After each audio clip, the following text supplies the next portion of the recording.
That's important for people to understand, because there's such a myth about homicide and homicide detectives, and it's so Hollywoodized, and when you're seeing that every day, I mean, I felt myself moving and transitioning to a desensitized individual, and I think that's why I've bonded so well with these guys is, and I hate that I have to leave them, honestly, because I feel like I'm leaving friends. This project specifically is not about homicide detectives, okay? It's about homicide. It's about how homicide affects us as a society. It's a societal phenomenon. So in order for me to look at that, I have to look at it from a 30,000-foot view, and I have to look at it in three parts: victims and their families, perpetrators and their families, and then those who are caught literally and figuratively in the middle, and they'll be in the middle of the book, the investigative part.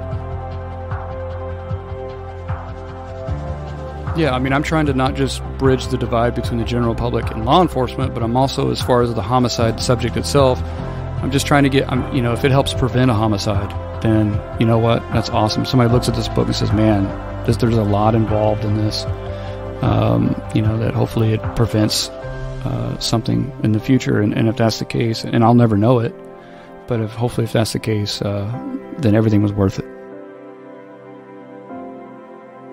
So it's like translating for the general public when I take a photograph. I'm a visual mediator between two groups of people who may never ever speak.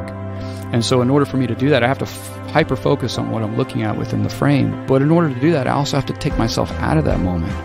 So there was many a times where I would start to raise a camera and then I'd be like, nah, this one's for me. You're listening to the ATO Bridging the Divide podcast, brought to you by the Assist the Officer Foundation. Since 1999, the ATO has given assistance to the first responder community. And now we want to give them a platform to hear their incredible stories. We also want to hear the stories of the many people that support us. Our community is small, but it is strong. We have differences. We don't always agree. And we all make mistakes. But together we can grow. We can heal. And we can learn from those mistakes. And together we can bridge the divide.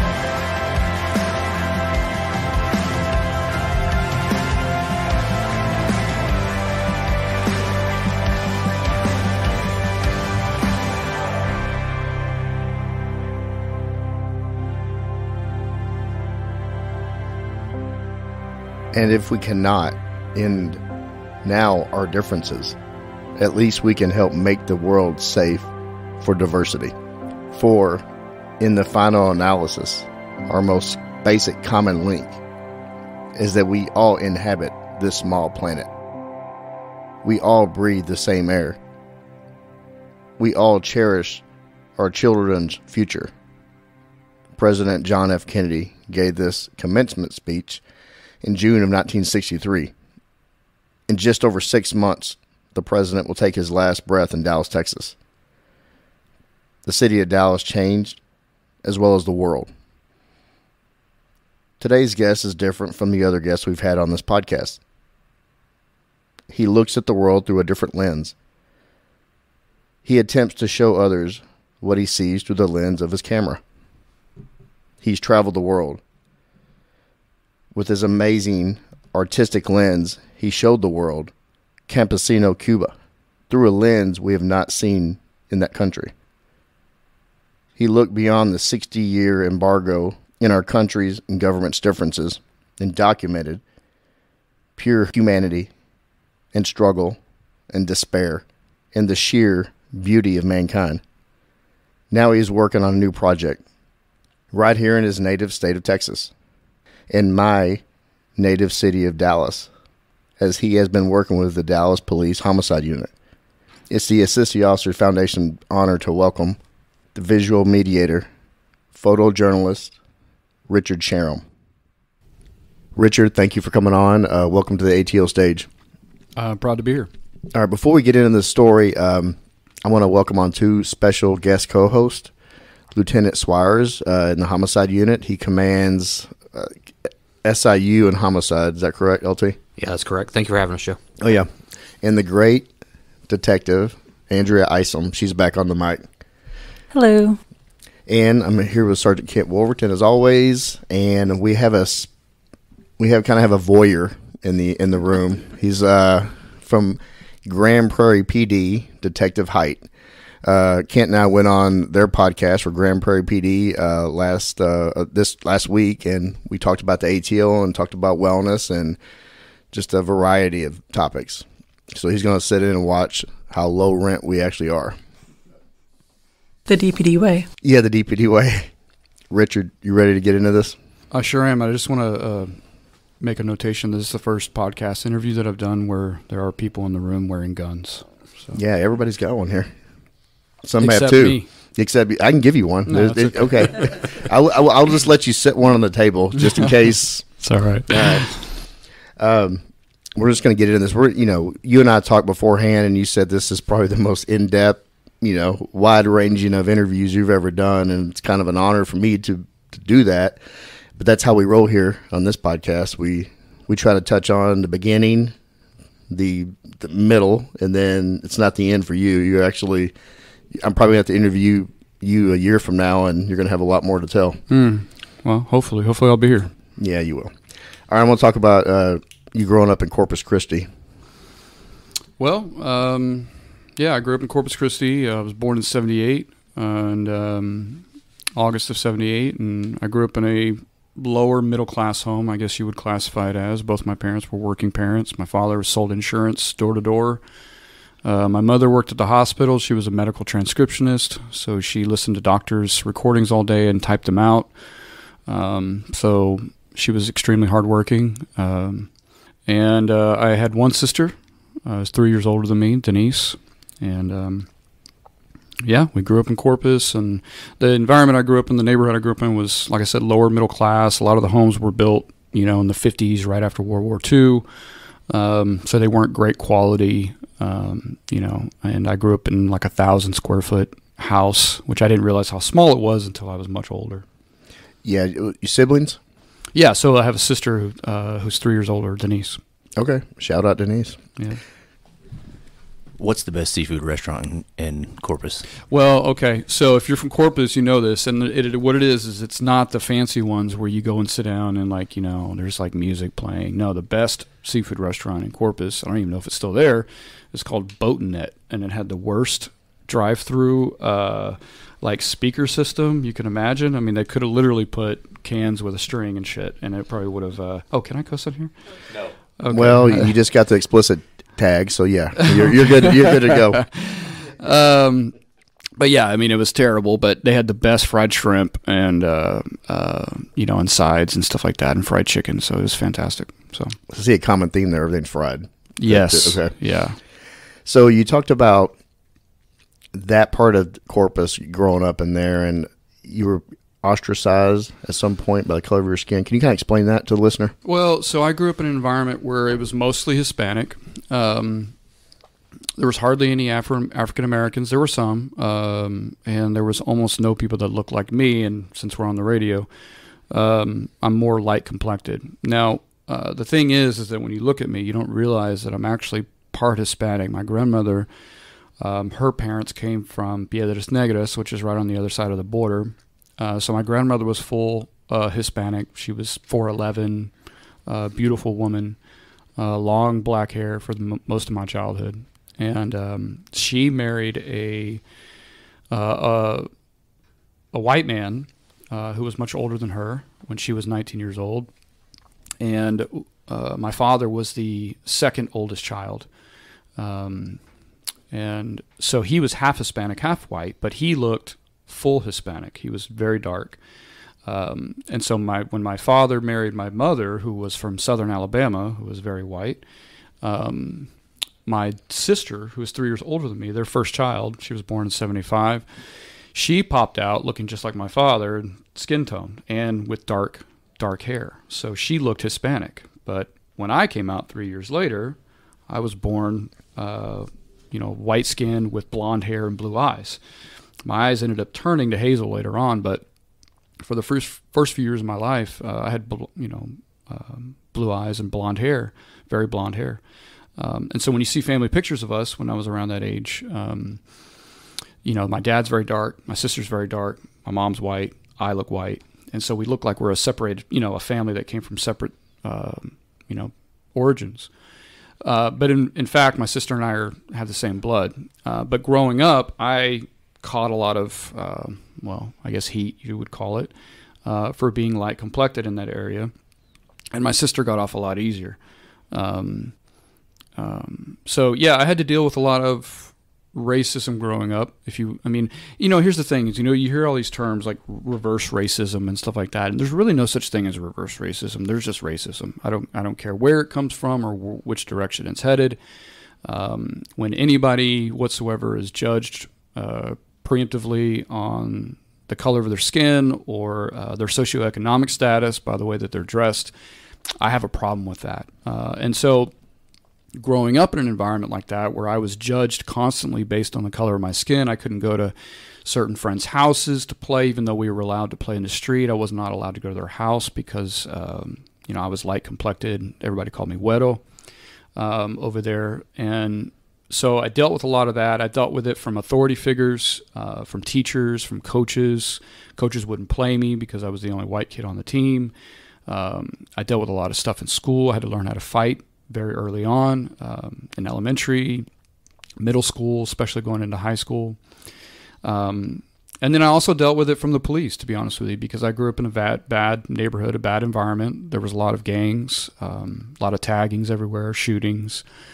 And because I grew up in that environment, which that area was called South Park over there in Corpus, similar to Houston's South Park, I guess, that when a police officer saw me walking around or whatever, he thought that I was there for nefarious reasons. He didn't think that I belonged there. And sometimes when they found out that I was from there, they would treat me worse because I was from that environment. So I grew up with a suspicion against police officers. And I grew up not necessarily upset with those that judged me based on the color of my skin, but I really felt sorry for them. I really felt sorry for people because I knew that it was a situation of they didn't know me, and they didn't necessarily want to take the time to know me like my friends' parents. So you had a level of mistrust with the police? Oh, yeah. Based on the interactions? Oh, yeah. I mean, police would roll through our neighborhood quite often and just, stop us for no reason, make us get on the ground, search our pockets, stuff like that, and then say, get out of here. And then, we'd get back up and play football in the street. So that stuff kind of happened a lot. And we can get into that more later on if you want, where I had an actual run-in with the police officers when I was 16 years old. That really kind of changed, my viewpoint for police officers for quite a long time, which is part of the reason why I wanted to do this homicide project. So we can get it all into that later on. But going back to Corpus, growing up, it taught me a lot about people judging others based on the color of their skin. And so I decided at that point, I could go in a situation like that. An individual can go one of two ways, right? They can go to where they hate all individuals, because they're judgmental, or they can go the other direction in that they want to try to express themselves to try to correct that problem. And so for me, I chose to go that other direction where I grew up, always wanting to express myself in order to try to, no pun intended, bridge the divide, like this podcast. I'm glad you worked that in there. Thank you.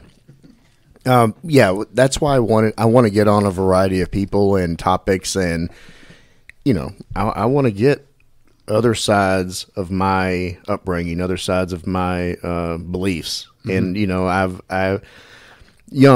growing up in Dallas, I grew up in the Oak Cliff area, and there was a time when we had some money, then no money, and I've seen a lot of similar things. And like kindergarten to third grade, I was the only white kid in class there in Oak Cliff, but it wasn't a big deal to me then because I didn't know any better, And then the police, I didn't start having interactions with the Dallas police until I was probably the sixth grade, But I'm glad you brought that up because I want to get into more of that story later on about your interactions, because I want to hear another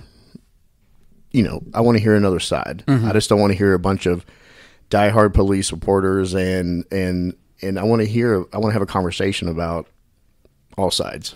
Well, yeah, and you know, and I want to say I've been saying this around the office too. I say office, headquarters. It's been my office for almost a year, but It's your office. yeah, but it's funny because I'll get in debates with some of the detectives about certain things because I come from a different environment from the very beginning, but I'm able to empathize with both sides, and I think it's also been good for some of the detectives to have a little bit of a different injection into their worldview a little bit from someone who's not in their bubble all the time. So it's been mutually beneficial, I'll tell you that.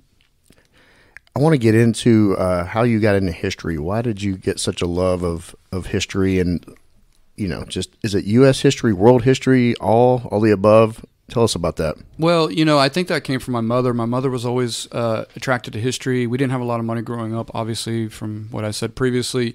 But what my mom would do is she would work her tail off, and then she would save up all her money every year. And then we would take one big family trip. And so every summer we would get in the van and we'd drive somewhere, and it was always historical based, so we'd go somewhere that had some sort of historical location and learn about it or whatever. One of my favorite locations that I used to love going to, because I grew up in Corpus, so her best friend lived in San Antonio. I called her Aunt Doris, even though she technically wasn't my aunt, but we used to go up to San Antonio all the time and stay with them, and I loved going to the Alamo, and I would force them to take me to the Alamo every time, and they would be like, "Oh, here we go, Ricky wants to go to the Alamo again," and I would love to go, and one of my favorite things that I used to love to do when I went to the Alamo is run my fingers along the walls of the Alamo, because what I like to do is I like to pretend and to understand that those elements were constant in time. And that's when I really became obsessed with time as an understanding history. And by touching these things, I became connected to that time, and I became connected to those people that were there during that event. And so in a way, I was able to kind of share something with them instead of just being a quote-unquote tourist. I was actually part of it. And so I used to stick my fingers in the holes and stuff like that, where I knew most people weren't doing stuff like that, and so I've always been obsessed with time and history, and connectivity, yeah, because it's all connected to me, and even what's coming. Yeah, no, I love that. I mean, I'm a huge history fan. Anybody that listens to this knows that I love history, and I can't tell you how many times I've been to the Alamo. I went last year we were out there for a conference, and I made yet another trip to it, and I love all the, especially Texas history, because I grew up here. Mm-hmm. Yeah, and I was obsessed with Texas history, and we used to play the Alamo in my backyard and shoot each other with BB guns and stuff like that. We had set up boxes and forts and stuff like that. Back when you were a kid and you could do crazy shit. And back when you didn't have a lot of money, you had to. Oh yeah, absolutely, improvise, yeah. Absolutely. We'd have Chinaberry fights. I don't know if they have those up here, but they have these big Chinaberry trees, and we'd have Chinaberry fights when our BB guns got taken away and stuff like that. And yeah, I've always loved history and the sense of understanding of time and death and all these things. Well, it's all around us, and it hits us all. Yeah.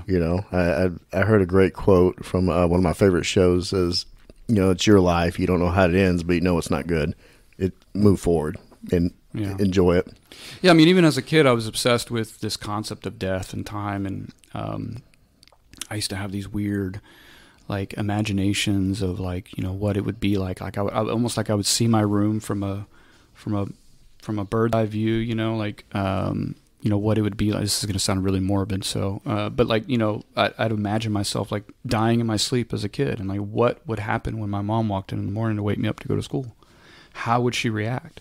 And I would visualize all these things. And so and I did it as almost like an appreciation for what she would have to go through. You know what I mean? It was almost like a practice of empathy, but as a small child, I would imagine these things. And even when I was a kid, I was very conscious when I'd be outside playing with my friends. I was very conscious of the fact that this would not last, and I would do silly things like blink my eyes and try to, when it's really bright outside and you look at something and you blink your eyes, it'll create an image in your eyes, kind of like on the other side of your eyelids for a microsecond. And I would do those things. And I would try to stop time as a child, not understanding what I was really trying to do until I got older. So you had a very artistic outlook already, and in a below the surface look at everything. It sounds like growing up, and then that's kind of, you built on that, obviously. Yeah, I mean, I hesitate to use the word artistic. I even hate the word artist because to me that's a word of separation. That means that I'm able to do something that other people can't do, and I I have a strong feelings about that. I think that everybody has those abilities. It's just something has to wake that up inside of you. Everybody has the ability to create and be expressive. And, what I do for a living now, doing documentary work, is not special. Anybody I feel could do this. It just really, takes effort, and it takes an understanding and empathetic control of your emotions. I would say, an artistic viewpoint as a small child, I would just say that I was conscious of time. And I think if an individual is able to be conscious of the time that they're in, it automatically makes them want to preserve it. It automatically makes them want to be empathetic towards others because they understand that what they're living in is finite. It's not infinite. Yeah, it is a very finite life. Yeah, but it sounds like you had more of you were in tune with more of an interest in, nowadays people can't stop looking at their phone to enjoy what's in front of them. And I can imagine how I would have been if I had an iPhone when I was that age. Thank God. Yeah. We didn't have that when we were kids. Seriously. I went outside all day and played all day and enjoyed nature. My God. Yeah. And even when video games and stuff like that came out, I remember when an Atari came out and shit, we were too poor for that, but my uncle had one.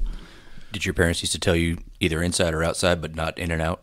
Correct. That's what I was trying to explain that to my kids yesterday, and it was so foreign to them because they go in and out all day long, or they just don't do anything. But because we didn't have central air, so we had a couple of window units, and like for the whole house, my parents had one in their room, in their bedroom, and we had one in the living room, and it was in or out. Like, don't leave the door open. That's money pouring out the window. That's what my dad would say. Come back when the lights come on outside. Yeah. Even then, they'd have to come find me. Yeah. Let's talk about your first photography class. How did that impact you? So I really only took one photography class. So when I finally made it to community college, I went to community college because I actually didn't graduate from high school. I dropped out in 11th grade. And so I never got my high school graduation. It's funny because I used to go to high school and I used to go to class, but I would just go and take the tests and I would ace all the tests, but I would never do the homework. And I would always go to the beach and go surfing and go bodyboarding and hang out with my friends and stuff. And so the teachers were really frustrated with me. And so I finally just dropped out. And so I never got a high school graduation.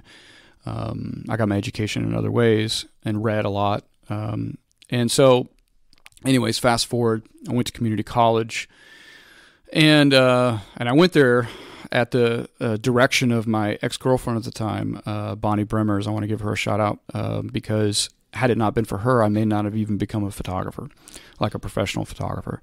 She knew how obsessed I was with history, and she was taking history courses. She was a history major or history minor, I think, at the time at SMU, and I was broke, living on my own at the time, and she would bring me food from the cafeteria from SMU, and she also noticed that when she came to my apartment to come visit me, I would just pour through her history books, and I would just read them, and I loved them. And she would take me to these history talks that would happen at the college that she got to go to for free, and so I became obsessed with this. So she one day, I have to tell this story before I talk about the photography class because it's relevant. But one day she showed up at my apartment. I wasn't doing anything at the time. I was unemployed. And she goes, I got you something for your birthday. This was in August, And I said, okay, what? And she shows me this piece of paper. And on the bottom of the piece of paper is a really terribly forged signature of mine. That she tried to forge my signature on a piece of paper. And I was like, what the hell is this? She had applied for community college for me to go to school. She's like, I want you to go to college. She goes, you deserve to go and get a higher education, and you should take some history courses. She got me all excited about it. She goes, once you get that done, then you can transfer to a university and get your history degree and become a history professor. And I was like, awesome. So Photography 101 black and white film class was one of the electives that I chose that first year. And so that's how my journey really began, because I was in the darkroom working all the time. I started skipping my college classes to spend more time in the darkroom. And I became obsessed with just this idea of photography. And I started poring over documentary photography books when I came across them. Magnum Photos was a big influence of mine. It was a photo agency out of New York. And I just became obsessed with these photographers. So the guy who ran the photography department at Northlake, that's the college I went to in Irving, he finally came to me because he noticed that I was helping other students process film and print photos in the darkroom. And he goes, you've gotten pretty good at doing this. He goes, do you want to help me teach orientation classes on showing new students how to process their film and how to print photos? You can do like the orientation and run the darkroom. The college will pay you. And I was like, you know what? Do I get a key to the darkroom? And he said, yes. And I said, then I'll do it. So he gave me a key to the darkroom. They paid me like $7.50 an hour or some bullshit. And I basically spent all day there in between my classes teaching other students how to process film and print photos. But then when they would go home at night and all the classes were over, I would spend all night in the darkroom because I had a key, and I got friendly with the campus police, and they got to know me. And I would spend from 10 o'clock at night until 6 in the morning sometimes, printing my own photos, setting up different trays, and stuff like that. And I would spend the night in the darkroom. And so I would just do that over and over and over again until I perfected, the art of printing. I didn't perfect it, but I got pretty good at it, and processing film and experimenting with film and stuff like that. So basically nobody taught you. You self-taught. It sounds like that the other parts of school didn't interest you as much. What did interest you, you took it upon yourself to just dive into and become great at it. Well, so I was interested in the history and the political science courses. Mm-hmm. I definitely absorbed all that because I knew that was relevant. But with photography, it allowed me to actually be a history professor. You understand? Like, I understood by doing documentary work, I could be a history professor at the same time of being a photographer. And because I knew that if I recorded contemporary history, I was documenting it and recording it for posterity. I knew that because that's that obsession with time. And so yeah, I mean, I just became obsessed with it. And I knew right away that that's what I wanted to do. I wanted to not be a history professor and, yell at a bunch of bratty kids all day. I wanted to go out there and document contemporary history. And so that's what I did. And I started getting work immediately. That's when the Meadows Commission happened. And yeah. So, can you explain to the listener what documentary history is, what that entails? Documentary photography? Yeah, so, documentary photography is more in line with something that's generally seen as a long-term project on something that is of interest or of public interest, okay? Photojournalism is also kind of the catch-all phrase that's being used for all of those things, but a photojournalist also can mean someone who shoots daily assignments for newspapers, so they're considered photojournalists. So that means that if you work for the Dallas Morning News, for instance, you may have to go photograph two politicians shaking hands, or something else happening, a ribbon cutting of some facility or something like that. So you're just basically going out and doing these little tiny miniature assignments, miniature projects, if you will, that are maybe last a day. And then, so those are photojournalists. I consider myself a documentary photographer because the things that I take on are usually long-term in nature. It takes a long time to really kind of get an understanding of what it is. And it's not something that I can shoot in a day or two. So that's how I designate it. So that's why I designate myself as a documentary photographer instead of a photojournalist. What style do you use? Do you have a particular style?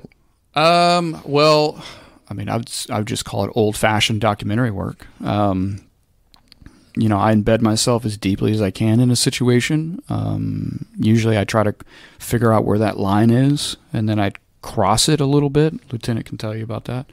And then, I try to go as absolutely deep as I can, because in most people, whenever you're documenting them, they automatically have this this force field around them, and that's very natural. You notice that even when you're standing in line at the grocery store, you have a natural space between you and other people, and especially when you start asking personal questions and you start spending a lot of time with people, that those walls start to break down, and it becomes a mutual vulnerability.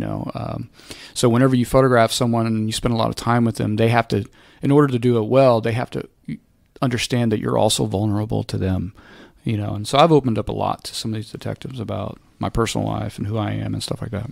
Richard, you were talking about having to break down that wall. How long do you think it took till the detectives were used to you being around? Did it take long? Did it take months? I mean, because it's a pretty insular group, even within the department, that they don't necessarily let everybody into that inner circle. Well, I will say that I would say 99% of the people in homicide, which is pretty good, took an almost immediate acceptance of me. In fact, it was so quick and so accepting that I thought that something was wrong, because I've photographed a lot of groups that are insular and that don't really let outsiders in, and so I thought that it was going to be really, really difficult once I got to homicide. Once I finally got in, I thought it was going to be really difficult to kind of get into them and for them to accept me photographing them and to not see me as the media. That's the misconception that I get a lot, is people think that I'm the media, but I'm actually have nothing to do with the media. I'm an author. I do books. I put out long-term projects. But you're still an outsider into their world. Correct. But I can tell you, with Criddle's group, they were the first ones that I spoke with. I actually spoke to them in the conference room right when I got there, and they all, I explained to them right off the bat what I was wanting to do. I didn't want to just photograph them at work. I also wanted to go home with some of them, and I wanted to photograph them as closely as possible. Even the mundane stuff that they had to do in between murder cases, like having to go to the courthouse and get warrants signed and stuff like that. Go to the property room, all the in between stuff that people don't think about and that they don't really know about. So they were all game, and then after about the first week, some of the other detectives were like, "Who is this guy? Who is this guy? And who's this guy walking around?" And I took the time to go to every single one of them individually and tell them who I was and what I was there for and what I wanted to do, and that I wanted to include them. I didn't want to exclude anybody. In a way, that was your way of reaching out and being vulnerable to them, touching the wall of the Alamo and connecting with them. Absolutely. Okay. Yeah. This question is for the Detective Isom and Lieutenant. Your first interaction with Richard, what did y'all think whenever, you first met him and then you realized what his mission was? Be honest. So you called me, I think. You called me when you first started it and kind of told me a little bit. And so, I was intrigued but also hesitant because, and it's mostly the media thing, which is not anything against the media. It's just, like Lieutenant said, we kind of have almost a subculture within the police culture because not a lot of people do homicide investigations full time, have this level of working. We spend more time with each other than some people do their families. 10 hours straight overnight, 5-6 days a week. The amount of time we're together or in the office or the late hours, we just become very close because we have to be. And we have to be able to just work together and cuss each other out sometimes or whatever we got to do. And so we're always just kind of wary of people. I think the biggest thing was are you going to be writing down what we're saying? Because we're all going to get in trouble or fired or something. Because we have dark humor and all the things we do. So, but I personally was really intrigued by it just because of the posterity, like what you were saying. I also love history, the Greatest Generation era especially. And when I first saw a lot of your work, that's what came to mind, is especially the Vita Americana, because it does, even though it's current today, the way you photograph people in Middle America, which is where I'm from, has that callback to the 40s and the 50s when things were simpler. You don't see lots of cell phones in their hands when you're taking photographs. Mm-hmm. And so it could be any time. Plus it's black and white, so it really can. And a lot of people are wearing, overalls, or they're farmers. And being from Missouri and living in Nebraska for a while, I just always love that part of the country. So I just think it's a cool concept, like you said, too, about the history. No one's photographed a group in how long? Like a detective group? So the last time that a documentary photographer spent some time with a police unit, and he didn't just do homicide, he did the police department, was James Natway when he did his Crime and Punishment essay in 1992. So it's been a long time. And before that, like the 70s or the 50s? Yeah, so before that, it was 1980, Lee Friedlander. And then before that, Gordon Parks in 1958. So there hasn't been a lot of documentation of police units, and I have not found any one that it's been for this extended period of time for a homicide unit specifically. So this, in a way, it's groundbreaking, and it's its own document. It stands in its own league. So. And I just think it's really neat because especially we spend so much of our lives, like the last 7 years of my life has been, what have you done? Travel, do this, but mostly homicide. And so getting to see like a little bit of it, through your eyes, I think is really interesting. And I'm excited to be a part of that for history purposes. So I got brought in on it a little earlier because I was part of the approval process, which Richard will tell you took, 16 months? 16 months. 16 months to get the approval for this to be done. So it had to go all the way through Garcia, and I believe it may have also gone over to City Hall to John Fortune himself. And it got rejected twice. So I hadn't told Richard this part of it before, but me having done what I've done on the department, I spent a few years in Fusion, so I'm big on researching things. So once I saw the name, I went in and did some researching, looked at some of his photographs, and kind of had an idea of what he was already doing. And the Cuba project is one of them I looked at, and you could see the emotion on the faces of the people in Cuba. You could see the weathering from the faces for being out in the sun all the time, and you could kind of see what he was able to capture. So I was on board with it pretty early on. And then when he started coming out with us after he'd been there for maybe a week, 2 weeks, you kind of forget he's there because you're out there doing the job, you're immersed in everything. He's not getting in the way. He's kind of standing back and just taking the photographs and capturing as we work.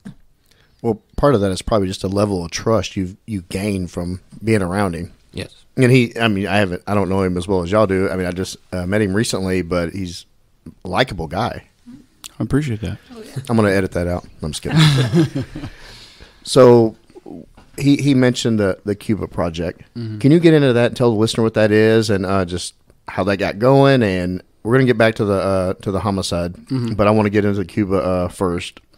So with Cuba, really with all my work, but Cuba's a good example of it. All my work is based, kind of going back to that original growing up in Corpus, on this understanding of empathy. It's always trying to bridge some sort of divide. With homicide, it's the general public and law enforcement. With Cuba, it was with Cubans and with Americans. I consider myself to be a fiercely patriotic person. I love my country, and so therefore I critique it. And I think that what we did, or what we've done against the Cuban people, not so much the Cuban government, but the Cuban people since 1958, has been an atrocity. And I grew up in Corpus, as I mentioned, and Corpus has a giant U.S. naval base, okay? So there's a lot of Navy personnel around the city, people that work at the base.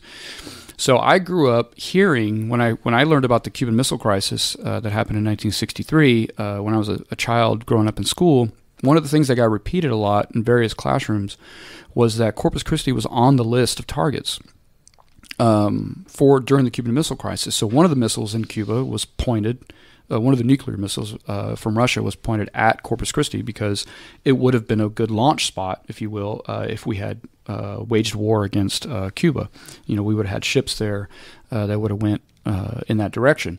So Corpus Christi was one of the targets for elimination for that, if that would have happened. And back then, it would have been very difficult to stop an ICBM missile from Cuba going to Corpus in that amount of time. So had it popped off, Corpus probably would have been wiped off the map, which meant my family would have been wiped off the map. I grew up with a big extended family. My father had 5 sisters and 4 brothers.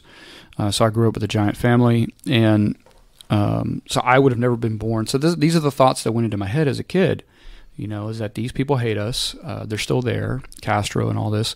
And so I grew up kind of in this environment where, just like most Americans, where A, I didn't know anything about Cubans as people, and B, they hate us from what we do know about them. So when I got older and I became a photographer and I had already been shooting for many years, wanted to take on my first really big book project. Everything before that was just practice, if you will. I was doing projects, but it was mainly, few months at a time or something like that. I wanted to actually do something where I would spend years doing it.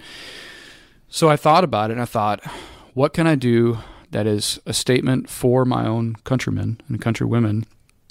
But what's a giant divide that needs to be bridged? And I thought about it, and I thought, man, I don't know anything about Cuba. I don't know anything about these people.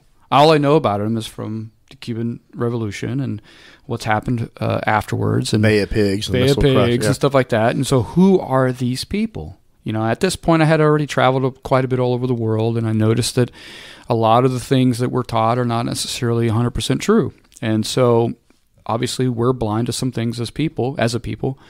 So I wanted to go to Cuba. I had no idea what I was going to do when I went out there. I just wanted to go out there and meet them. So I went out there in January of 2016 was the first time I went. And I went to the western part of the island, and I immediately I stayed with a farmer and stayed with him. And I was struck by just the hospitality and the warmness of these people. There's not cell phones everywhere. Everybody talks to one another. They're more nature-oriented. And I was also amazed at, the fact that they didn't care about politics. They didn't care about any of that. They wanted to know more about me as an individual, about my family. They wanted to tell me about themselves and their family. They were open. They were so open to me. Someone coming from a foreign, hostile land with a camera, and they accepted me immediately. And where it really struck me is when I left that first farmer's house and I went to an entirely different village, and they opened up to me just the same way. And I thought, okay, that can't be an anomaly, right? So then I spent some time there and photographed, came back to the States, was strip searched on the way back in Florida by the U.S. Authorities. And then I went back to Cuba.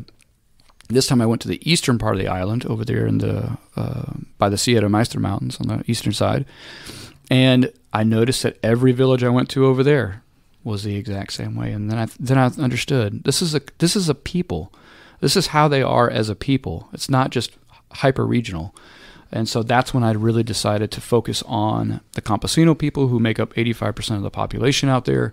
So they're the vast majority of the people out there. And I decided to spend more quality time there, and that's what I did.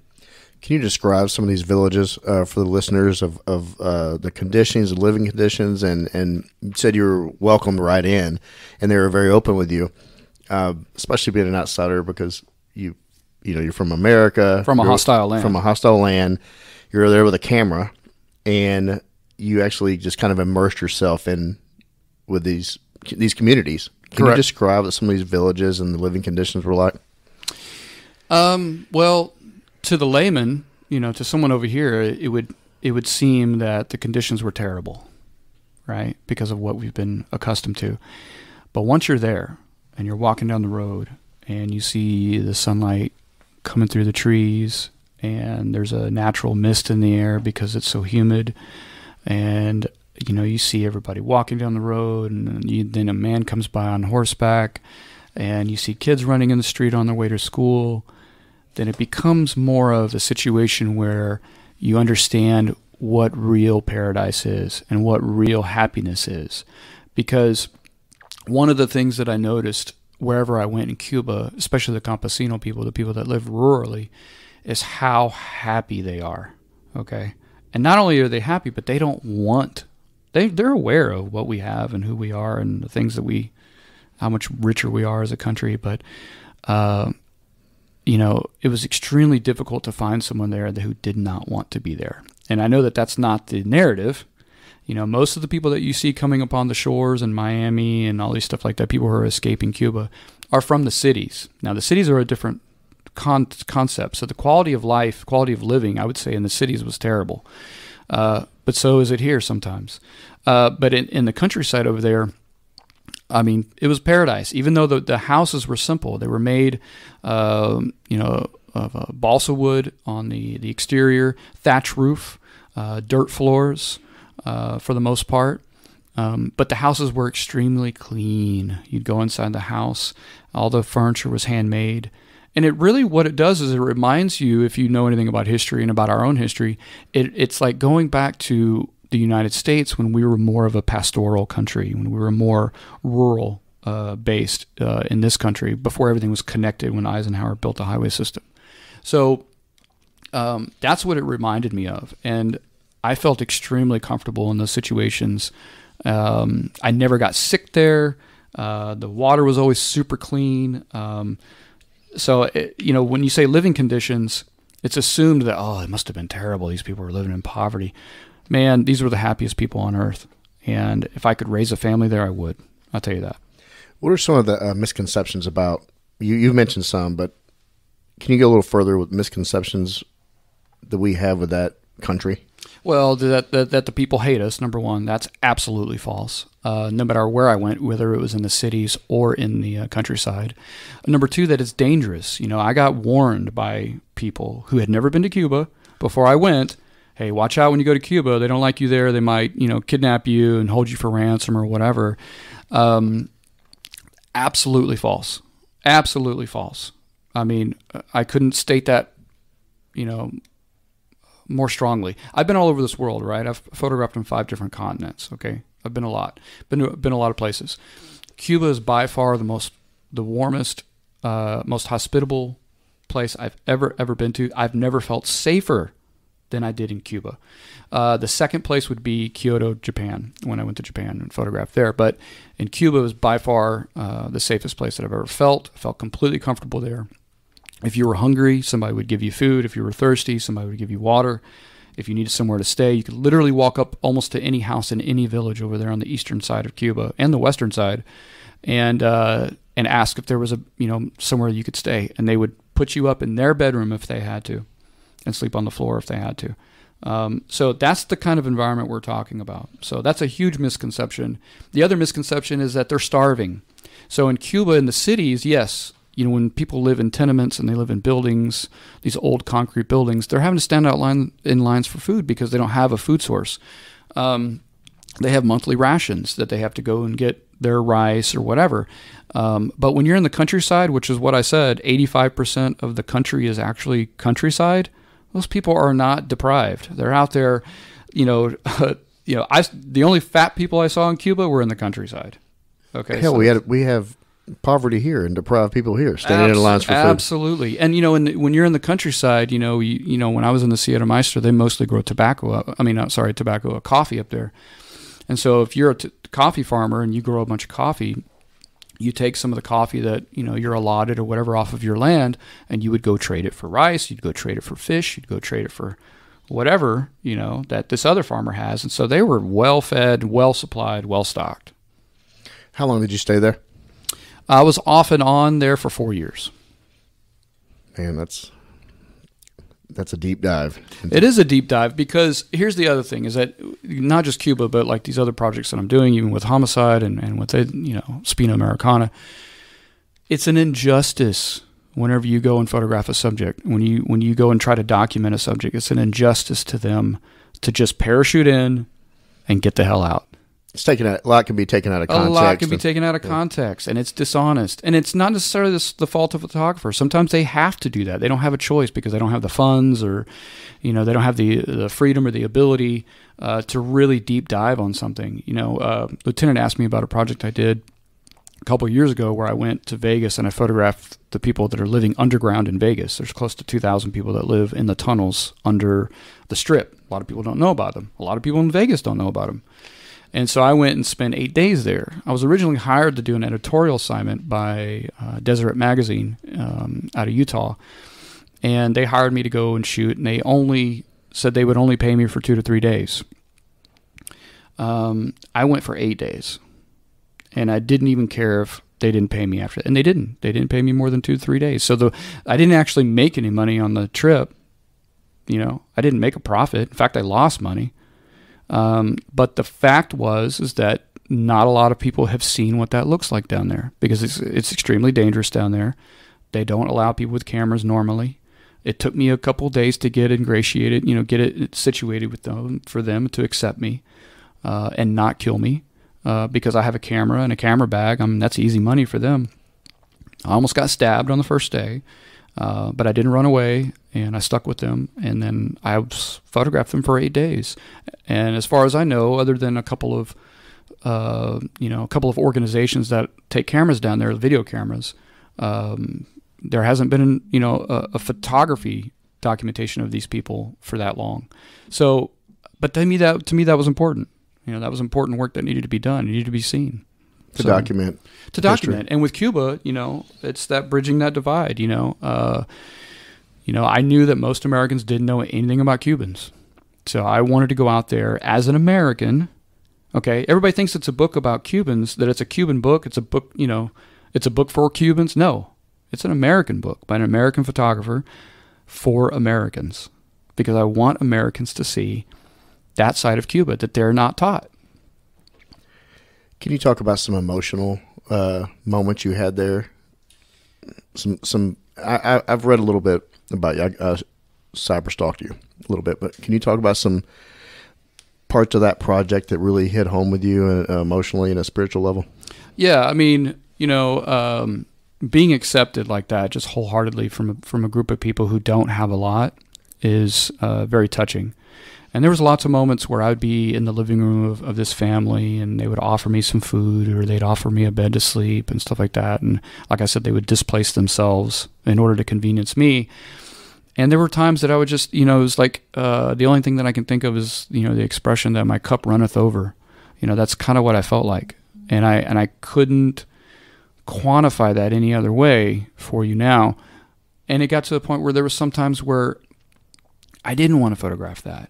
Because when you photograph, you have to take yourself almost out of that situation for a brief second so that you can focus on putting everything in order within a frame so that it makes sense to others.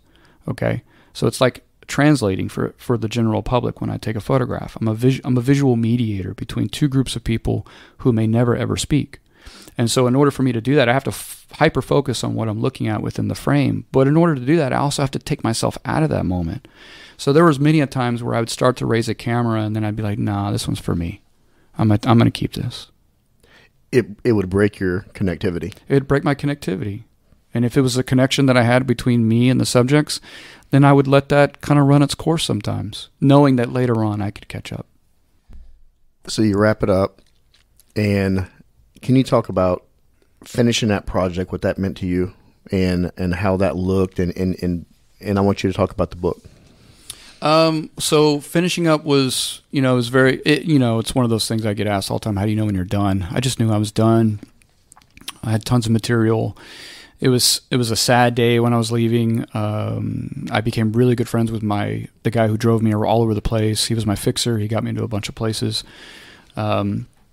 Super great guy. And Onley, if he ever gets to hear this, his name's Onley. And anyway, so it was really sad leaving him. It was like leaving a best friend. I had spent a lot of time with him in the car, driving from village to village and in the mountains. And he was by my side when I got in trouble with the Cuban authorities. And he didn't leave my side. And so he was one of the ones that I thanked in the back of the book for that. So it was emotional, not knowing at the time how this was all going to be culminated into a book, if it was going to be done well. You never know if it's ever going to publish or if it's going to die on your hard drive. You have no idea. So that was interesting to me, and it was heartfelt.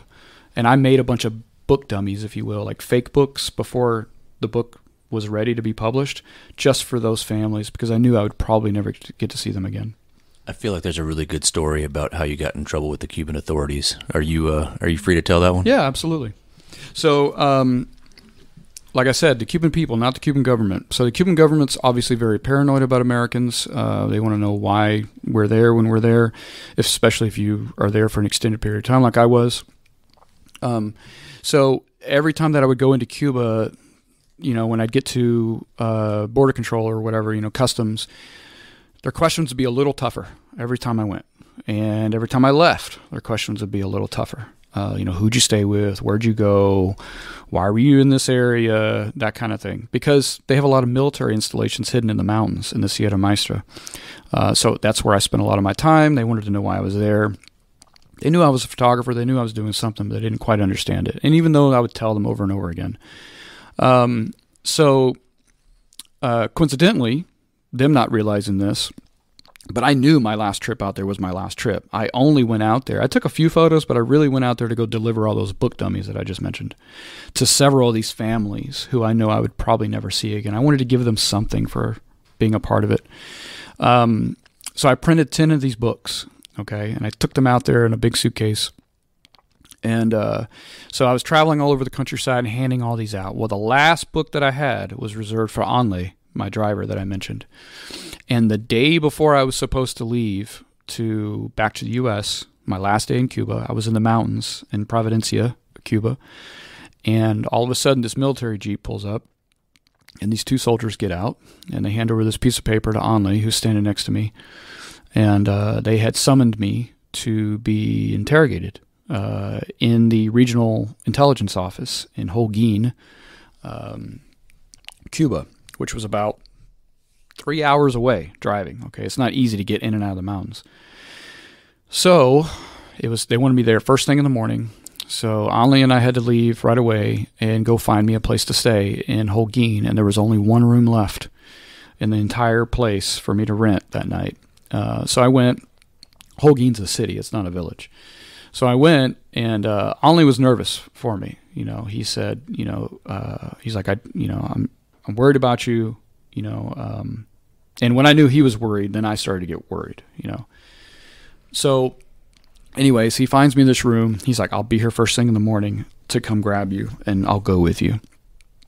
But on the way over there, I had to call the U.S. Embassy in Havana and let them know what was happening, just in case they detained me and didn't allow me to fly back to the U.S.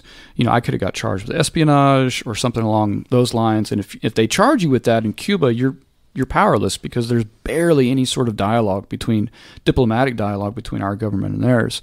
So I knew if they were going to do that to me, I'd be fucked, and I may be possibly stuck in Cuba for years. At that time, they had a prisoner from the United States that had been in Cuban prisons for over 20 years. He was bringing in satellite phones back in the 90s. He claimed he was doing it for religious purposes to help out churches down there, but they didn't believe him, and he had been in prison. So I didn't know if that was going to be me. So anyways, I went to Holguin the next morning. The next morning, Anle came and got me at the room that I rented. We rode in a horse cart to the regional office, the intelligence office. They brought me in there. They wouldn't let Anle go in there because I wanted him to go in there as my translator because he speaks good English. But they wouldn't let him. They had a translator in there who I had never met, and they had the regional intelligence director, and then they had Cuban intelligence from Havana in the room. And they essentially just asked me a bunch of questions, like who I am, why I'm there, why have I come so many times. They've told me they had been tracking my locations over the years. And I said, that's fine. I'm not hiding anything. And they asked, why I had been there. So I told them I was there to show Americans a side of Cuba that they don't know about. And they asked me how I felt about the propaganda posters and the billboards. And I said, I don't care about those. I'm here for the people. The book is going to be apolitical. I'm not going to include one image of Castro or Che Guevara in it. I'm not there for this. I'm not here for that. And I said, actually, I have a copy of the book. They didn't know that wasn't going to be the final book. I have a copy of the book, and they said, oh, you do? And I was like, yeah, you want to see it? Sure. So I had it in my bag, and I pulled it out, and I gave it to them. And they sat there all thumbing through it. And in that book, I included a bunch of diary excerpts because I took a detailed diary every day that I was in Cuba. I didn't include any of that in the final published book that everybody else got to see. But they got to see it. So they got to see my personal thoughts. I was very open and honest about how I felt about things and about how I felt I had been misled as an American about these people. And so they kind of put the book down. They went into another room. They talked. The guy from Havana got on the phone with somebody in Havana, came back, and they said, okay, well, we just got news from Havana or somebody in Havana, and we've been told to tell you that Cuba welcomes you with open arms. So it was a way for me also to kind of serve as a quasi-ambassador from my own country to let them know that there are Americans who don't hate them just because of what we've been told about them. So they saw it as an opportunity for two countries, two people to get to know one another. Thank God you had that book. Yeah. That was a good icebreaker, and also showed to them. They obviously were impressed with it. Yeah. So did they keep it? No, I gave it to the driver. I told them they couldn't keep it. Oh, okay. Wow. That's amazing. So can you talk about the book, what the name of it, and where listeners can find it at? Yeah, so it's called Campesino Cuba. It's actually difficult to find now. Thankfully, it's sold out in Europe. It's almost sold out in the U.S. I have a few copies left, but I'm keeping those. I mean, I'm selling a few, but I'm retaining about 20 copies just for my personal archive and to hold, for when my next books come out. But yeah, I mean, it's called Campesino Cuba. It was published by Gost Books, G-O-S-T, out of London in 2021, September 2021. And yeah, I mean, once that book came out, it kind of catapulted my career. I went to Paris, did a book signing at Paris Photo, and, it's led to a lot of stuff. What does that title mean?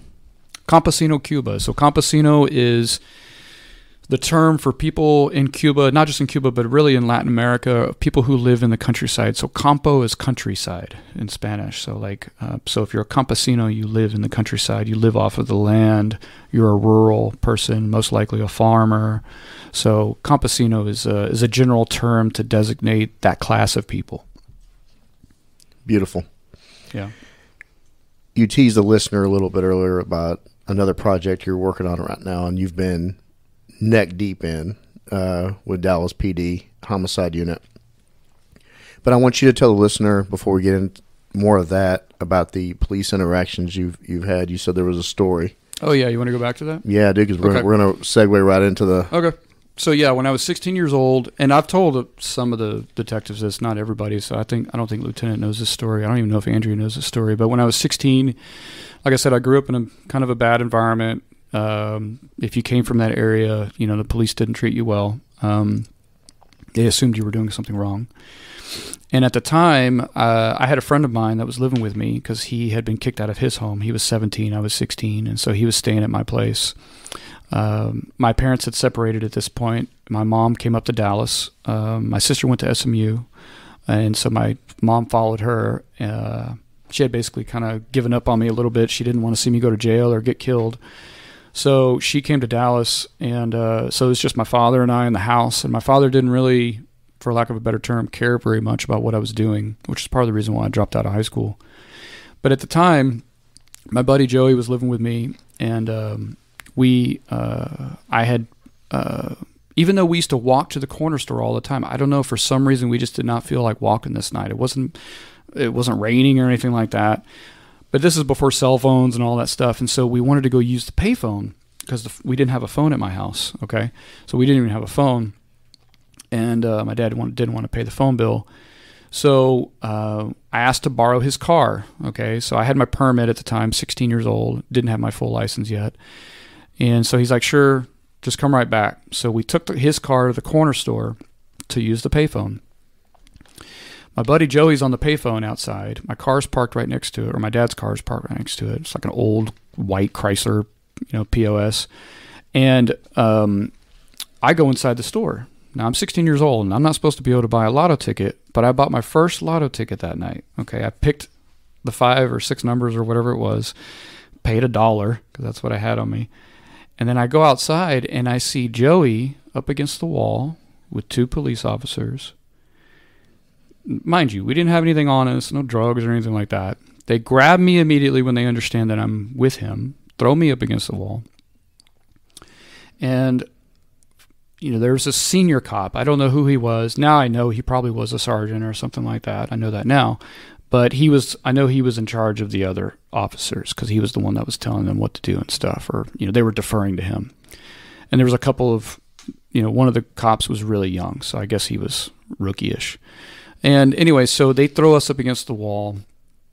They start kicking our legs wider and wider and wider to the point where they can't really get any wider. In fact, they kicked my left leg at that point, and I lost my balance with my hands up against side of the corner store, in the back of the corner store. And the way the corner store was, there was parking behind it. That's where the payphone was. So if you were back there, no one could see you unless you happened to be in the parking lot. Okay, so anybody driving by the corner store couldn't actually see this happening, and I think they knew that.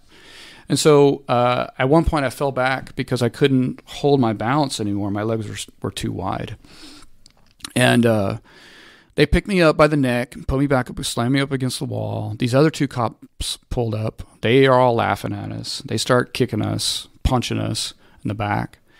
And I guess the guy that was in charge, like I said, he must have been the sergeant or whoever. He was the older cop.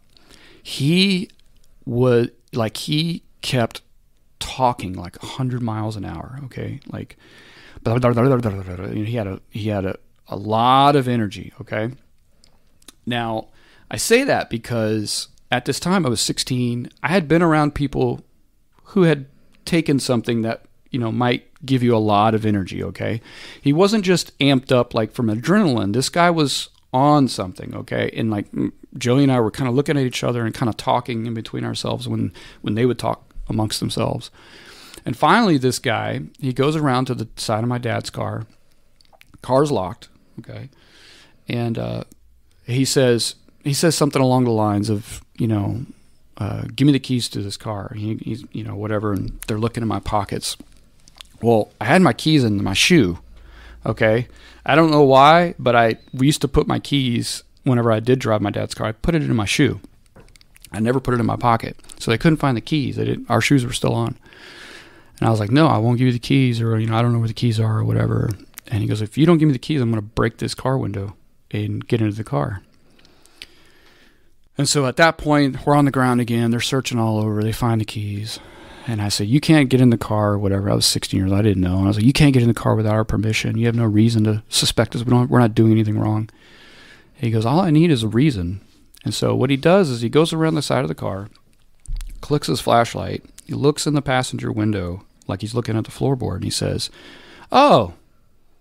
He calls over the rookie, this young kid. He looks like he's 14 years old. And he says, come here. Because you see that? Almost like he had to have someone else corroborate. I don't know. And the rookie looks down. He looks at this guy. He looks down again. He looks back up at the guy and he goes, yeah. Okay. So now, mind you, my dad, this is his car.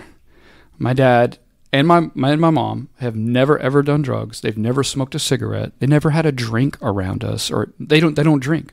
In fact, my whole dad's family is like that because my grandfather, my dad's dad, was a heavy smoker and a heavy drinker. And so him and his siblings grew up detesting alcohol and smoking. So anyways, so they find the keys in my shoe. They open the car door, and he pulls out this little baggie, which looks like crystal meth or cocaine or something along those lines. And man, this guy is sweating. Okay? I think to this day that's his baggie. He stuck that shit down there because he wanted a reason to get in the car, and he wanted a reason to put something on us, because that's the kind of shit that they did back then. I don't know if they do it now. I'm not, hating on Corpus Christi police now. For all I know, they're all great people.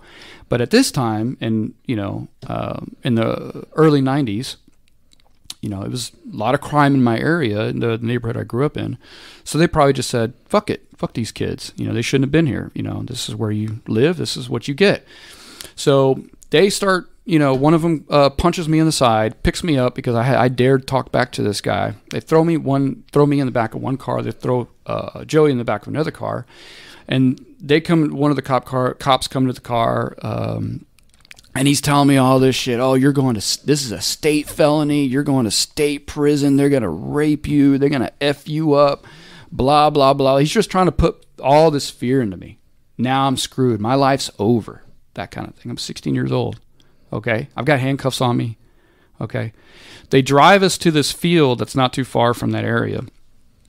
They let us out, take our cuffs off, push us down to the ground, and they get in their cars and they leave. That's how they left us. And your dad's car was way back where? It was back over there. They never towed it or nothing. So then we had to walk miles to get back to the corner store. They threw the keys in the car, so somebody could have stolen it. But we got in the car, drove home, and told my dad about it. And the first question he asked, well, what'd you do wrong? What kind of taste did that leave in your mouth? I mean, just being young and... Oh, I hated cops. Yeah. I hated cops. And it's funny because part of the reason that I wanted to do this project was because I didn't really have a lot of interactions with police officers up until that point. This happened when I was 16. I turned 45 in August. So up until I was doing this, this is part of the reason why I was like, you know what? I want to go as deep as I can into the police department, if they'll let me, and go into the homicide unit. I want to see who these people really are, just like Cuba. So you had no interactions from 16 up until you started this project personally with... Unless I got pulled over for speeding or whatever. But you, like the rest of us, have seen historically, you're a big fan of history, history of police abuse, and so did that kind of like, did that add to your opinion? Yeah, of course that added to my opinion. And I've dedicated my life to photographing socio-economic or social injustice. Okay. That includes, sometimes dealing with people who did not also like police officers for whatever reason. And so I'd hear a lot of these stories or whatever. I was told, and when I went to Vegas, in fact, that if I go under the tunnels, the police are not coming after me. So if I get stabbed or killed down there, I'm on my own. I had a lot of preconceptions, but I'm also aware that I was also had misconceptions, that the possibility was that I had misconceptions about law enforcement and about police officers.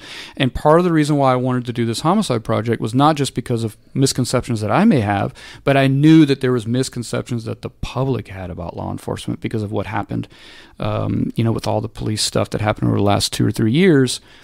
After George Floyd and all that. And I knew there was a lot of protests going on, a lot of people saying defund the police and blah, blah, blah. And even I knew that's probably not a smart idea.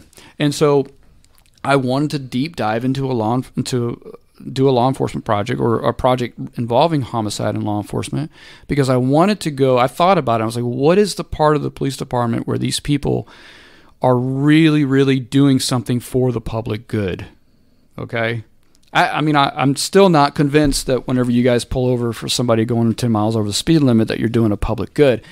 But I wanted to go somewhere where I knew in the police department that these people were out there doing the worst part of society. They're dealing with the worst part of society besides child abuse and stuff like that, of course. But who are the ones that are cleaning up after the worst instances in society where people kill each other? And, they see the grime. And so I wanted to go to the worst of it. And so I wanted to get as deep as I could with these people.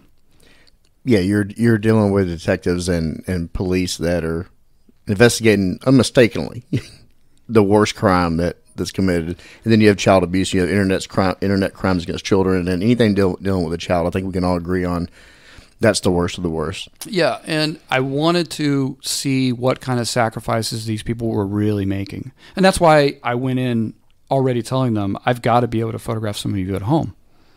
Because if I just photograph you at the office, I know that this is just you at the office. There's another side of that coin. There's a whole nother side of that. And that was not an easy thing for you to accomplish, by the way. Because everyone, I remember when we first heard that, we were like, he wants to come in our house? And I know Grubbs was like, he's not fucking photographing my kids or my wife. But of course, that's how Grubbs is, and you know that. But I mean, And I photographed him and his kids. I know, exactly. He's all talk, exactly. But a lot of guys were just like, he's a Grubbs charmer. Oh. But it's like, it was the why persistent. And what are they going to do with this photo? And, it was just no one's ever done it before. No one's ever even thought to do it before. So I think that was why we were just kind of like, we're guinea pigs here. But you are guinea pigs. And what I wanted to do is, just like Cuba, just like Spina and all these other projects, I want the general public to see these homicide detectives as people. So you had your preconceived notions before from your experiences. Have those changed now that you have the experiences that you've had running around with these guys? Absolutely. And, that's what I really want to kind of bring home to you guys, because you're all cops or former cops or whatever. And I allowed myself to be vulnerable to that change, like what I spoke of earlier. If I knew if I came in here with preconceived notions and I was married to them, that would affect my ability to document honestly. And part of the documentation that I'm doing is that I'm not just documenting them, but it's also a mirror. I'm documenting my own transition as an individual, and not just with this project, but with every project, right?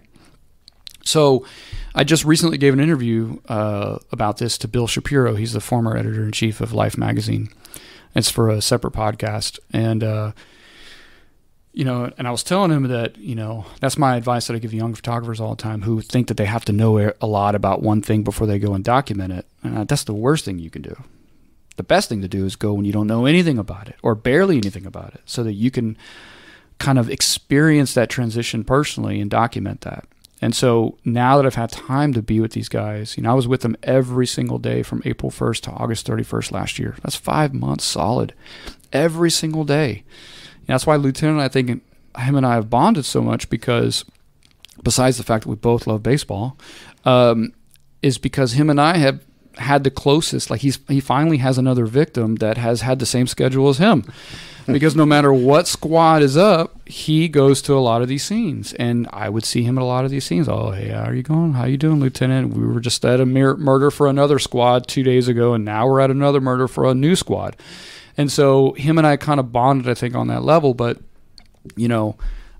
my understanding and my comprehension of what you guys, I say you in general, police now, even patrol, when I go and I talk to a lot of these patrol guys, has been widened because of that. And I really I hope that I can convey that honestly, justifiably, when this project comes out in book form. I hope that the general public, just like Cuba, just like Spina, just like everything else I've done, is able to look at this work and say, oh, I get it now.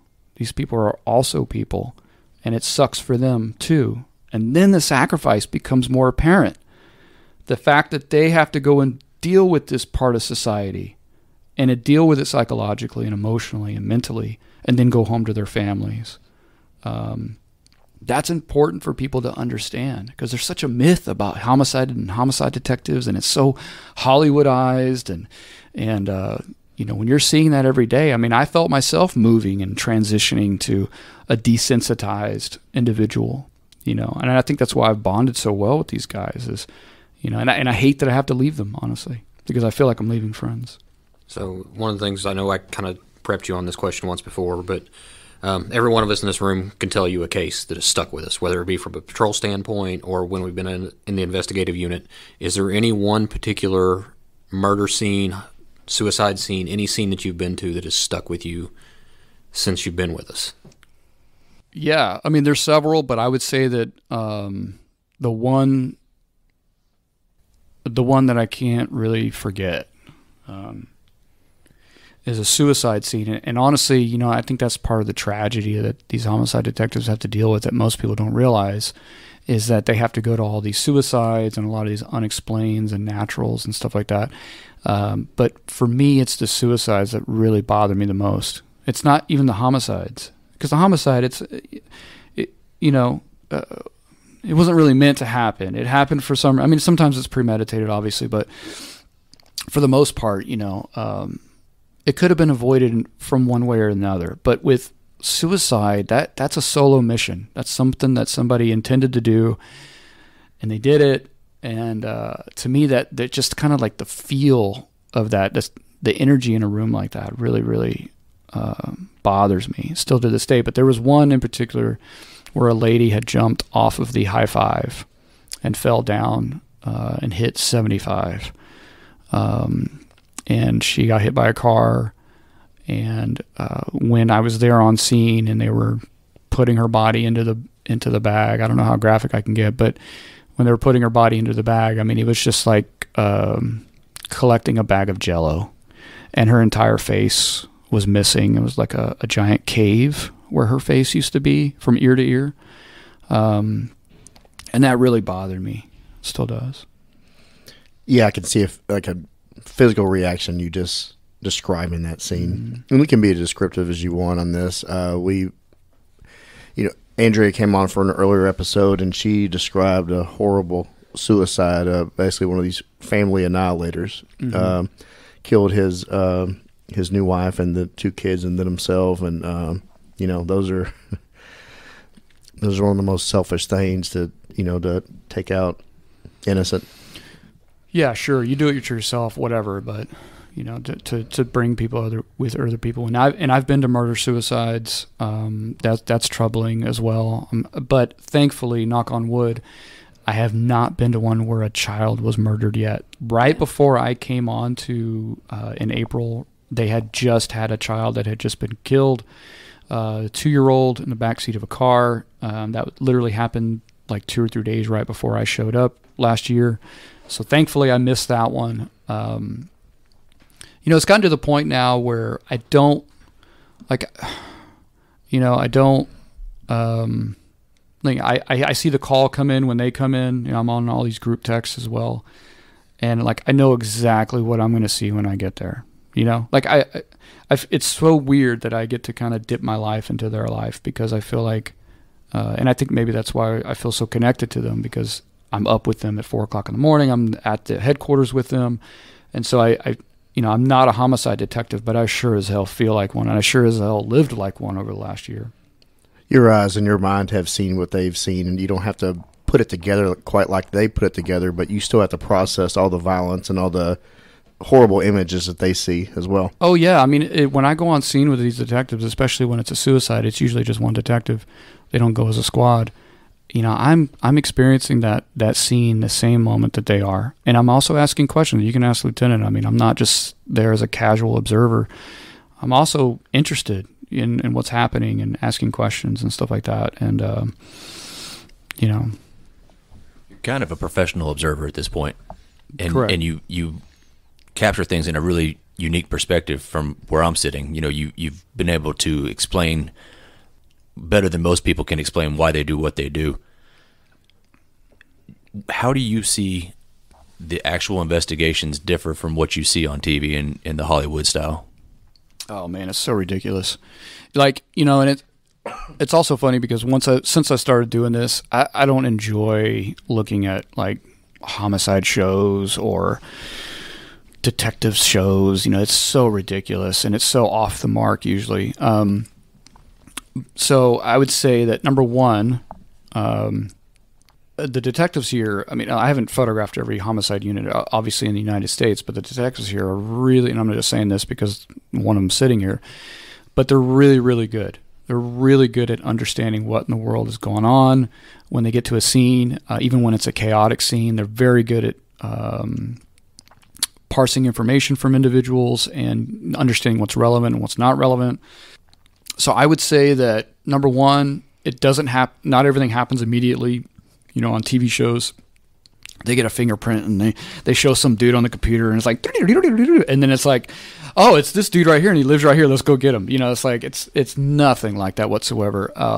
But it has made me realize how dependent they are on technology and video cameras and cell phone technology and stuff like that. And man, it really, really makes me wonder how in the hell they even solved homicides 20, 30, 40 years ago, because they're so dependent on, I mean, they can do it without it, but it's a whole hell of a lot harder. It's like Joe and I talked about on our episode, because we can't solve it without it, but I mean, as you've seen in the other side of it, which is the courtroom aspect of it, the juries want so much more. They want on video with a confession, with DNA, with ballistics, they want so many different things. And I don't know if it's because CSI or the shows, perpetuate that myth of if you don't have DNA, it didn't happen, even though it's on video kind of a thing.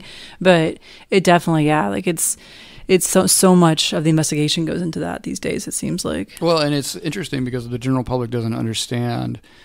And that's what makes homicide, not the subject, but the detectives, the unit, so interesting because, they're not just cops. They're like super cops, because they have to go out there and not only try to solve what happened, right? Try to figure out what happened in a chaotic situation, but they also are out there constantly thinking about the jury, right? Well, what if this or what if that, or will this be passable, or will this be no build? Will this even go to court? Is this something that I can stick on the suspect? Is the suspect going to get out? Am I going to go through all this and the suspect's going to get off? So they have to constantly be thinking about not just what's happening then, but also what happened in the past that led up to that event, but what is also going to happen in the future. with court and the indictment and trial. Yeah, just showing up and just getting to tab 7 and getting an arrest warrant and probable cause affidavit, that's the beginning. There is a long line to get to the end of that line when it comes from looking at from a prosecutorial standpoint. And y'all have a recent story of, Andrea kind of talked about it a little bit in her episode, but you were actually there. Can you talk about that, Andrea? Just kind of kick it off and let Richard give his perspective of it and what he did. I'm curious because I think the biggest thing for me and some of the detectives is just seeing how Richard sees things. Because if you think about it, there's very few people who've seen as many death scenes as he has. Well, there's nobody who aren't police, really. And he's probably seen more than some small agency cops will see in their entire career. So it's really interesting to see like how he reflects back what we're experiencing. We don't have time to sit back and think about how it's affecting us, and you can like capture that. But anyway, I had a murder case from 2020, and I went to trial last August. And so Richard was there. And the judge was really cool and let him in the courtroom to photograph, which isn't always the case for most judges, as we know. It was a pretty basic case. I mean, he was caught on video, and he was shot 16 times in the back. Victim was unarmed. The whole thing was on video. The slide locks back. I really didn't think there was much of a trial. I mean, he was claiming self-defense, but long story short, the jury believed him, and he walked.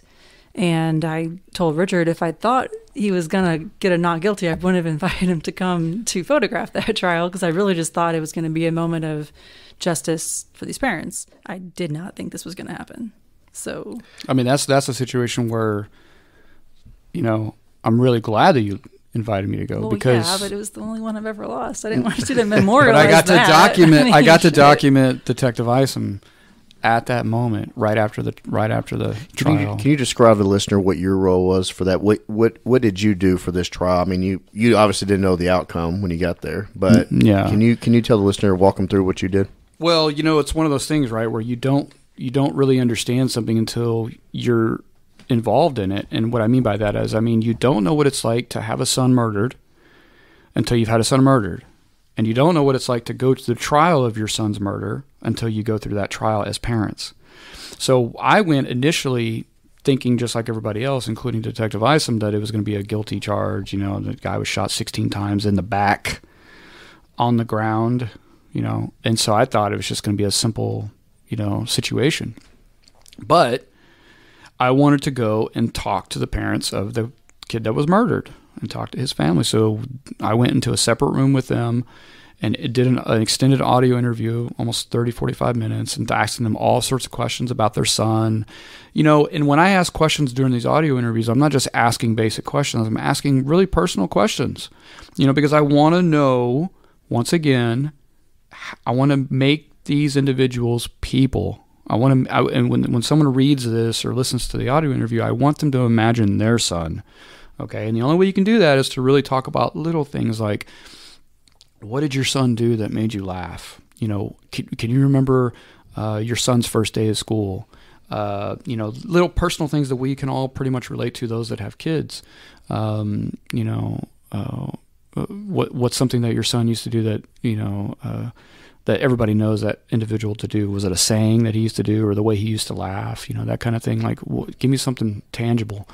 And so I talked to them, and I went and also tracked down the mother of the suspect and asked her to interview her. She was apprehensive at first, but then she understood what I was doing. I said, I want to get your experience as a mother. Okay, regardless if your son did it or not, I want to know what it's like for you to have a son who's on trial for murder, and you may lose this son forever because no one ever thinks about the family of the suspect, okay?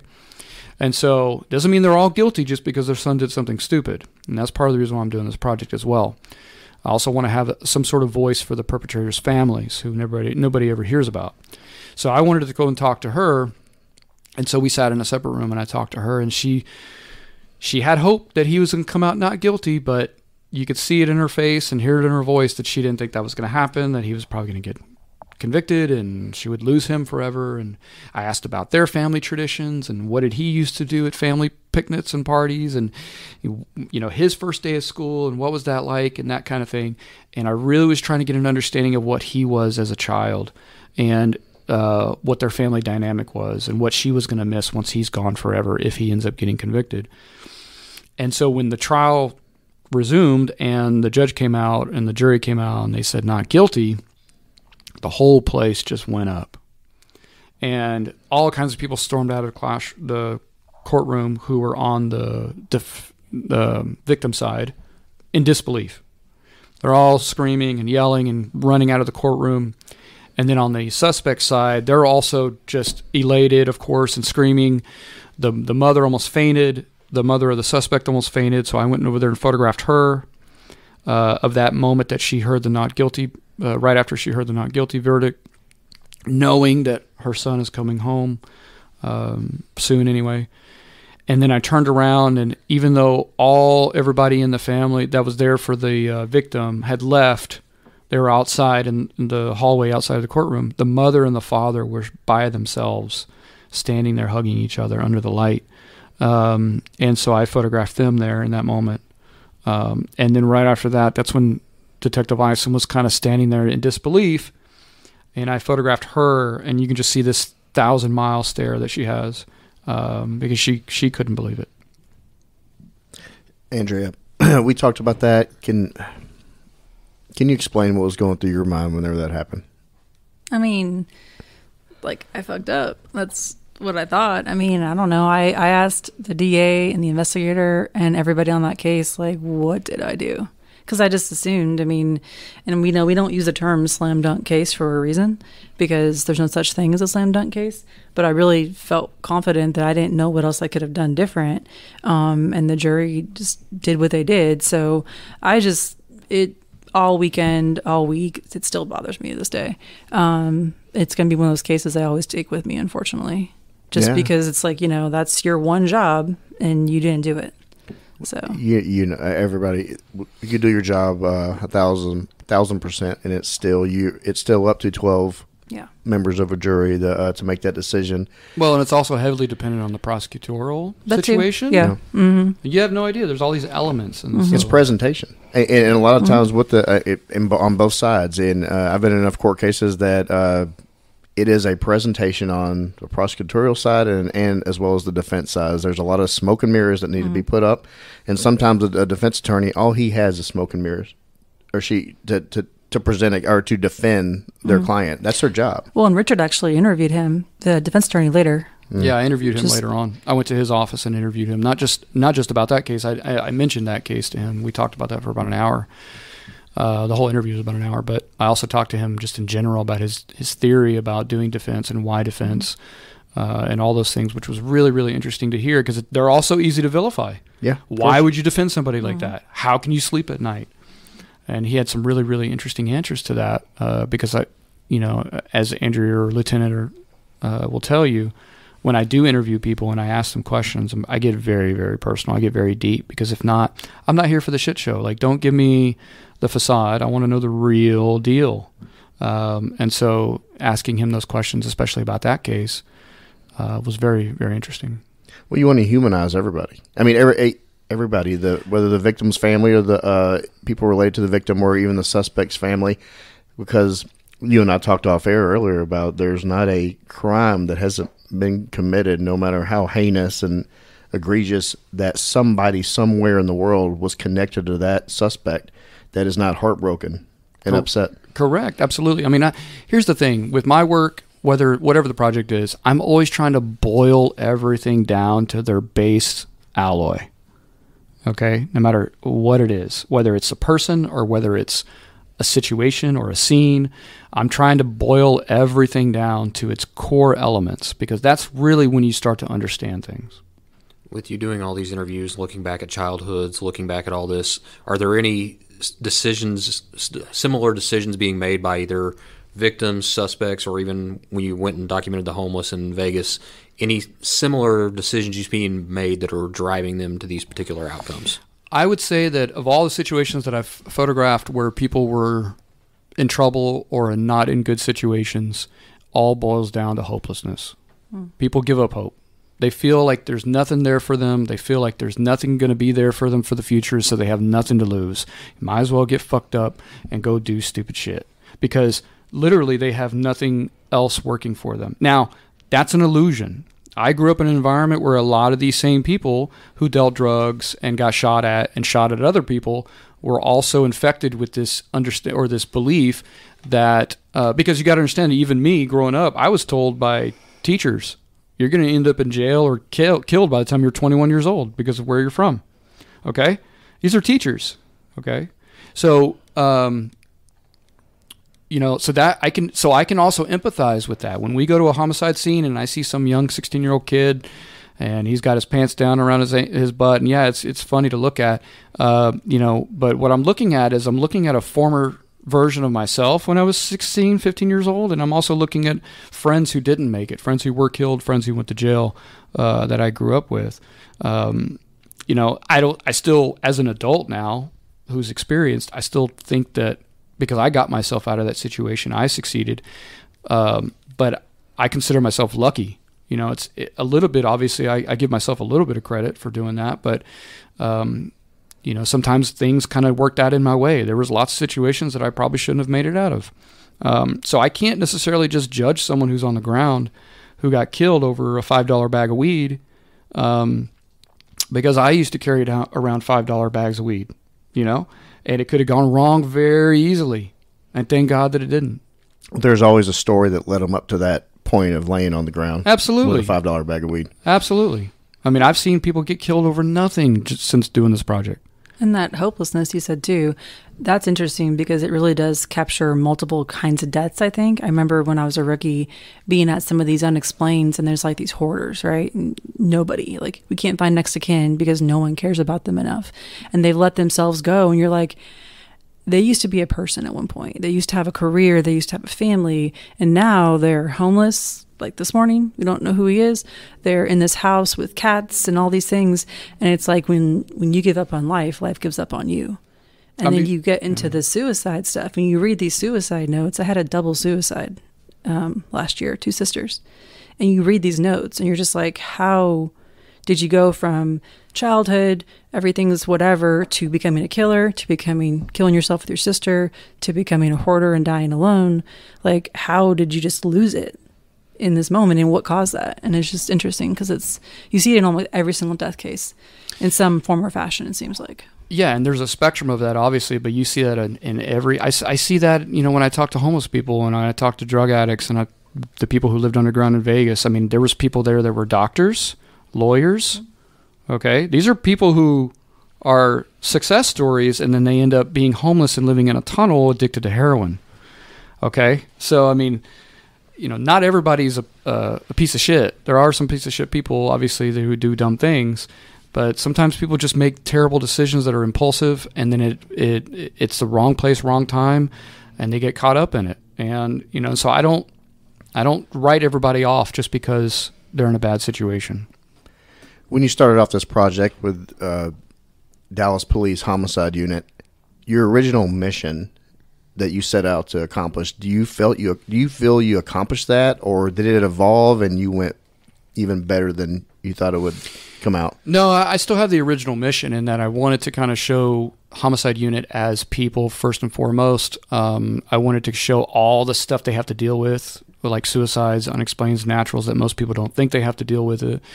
And I feel like I've achieved a lot of the things that I wanted to achieve visually. And so, yeah, I'm pretty satisfied at where I'm at right now. I'm just kind of wrapping things up over this next month. I'm only with them for probably another 3 weeks. And then that's it on the investigative part. And I'm looking forward to it, but I'm not looking forward to it. You said there's some days that you see a text thread come through, we have another one, and they feel the same way. You've been all across the world around different types of people, successful people, rich people, poor people, violent people. Has your perspective on humanity changed at all with all the violence and all the bodies that you have seen since you've been with Dallas Homicide? I don't know that my perspective has changed, because if I ever kind of let that candle of hope go out, then I'm in trouble. there's I'm not a perfect individual. There's been days where I've had problems with depression, and sometimes going to these scenes exacerbates that, especially when I see suicides, and sometimes it looks like an alternative to living. But when it comes to my perspective on humanity, no, it's only solidified it. Because I understand that I'm seeing it on an assembly line with you guys, with Homicide. I'm seeing it on an assembly line where I'm at the bottom of it. Kind of like the I Love Lucy episode where she can't catch up to all the chocolates. Yeah, well, those are murders, and not just murders, but suicides and everything else. And so I understand that I'm seeing it at a concentrated level. And what it really makes me do is it really makes me not feel sorry, but I really empathize for the individuals who are in homicide and who've been there for years, on what that has taken away from them. And they don't really quite realize that. Because once you kind of take that pill, you can't untake it. And I've taken that pill now, and I can't untake it. And I wish in a way that I could have never known that. But at the same time, it's like I also have to sacrifice myself if I'm going to document it for the general public.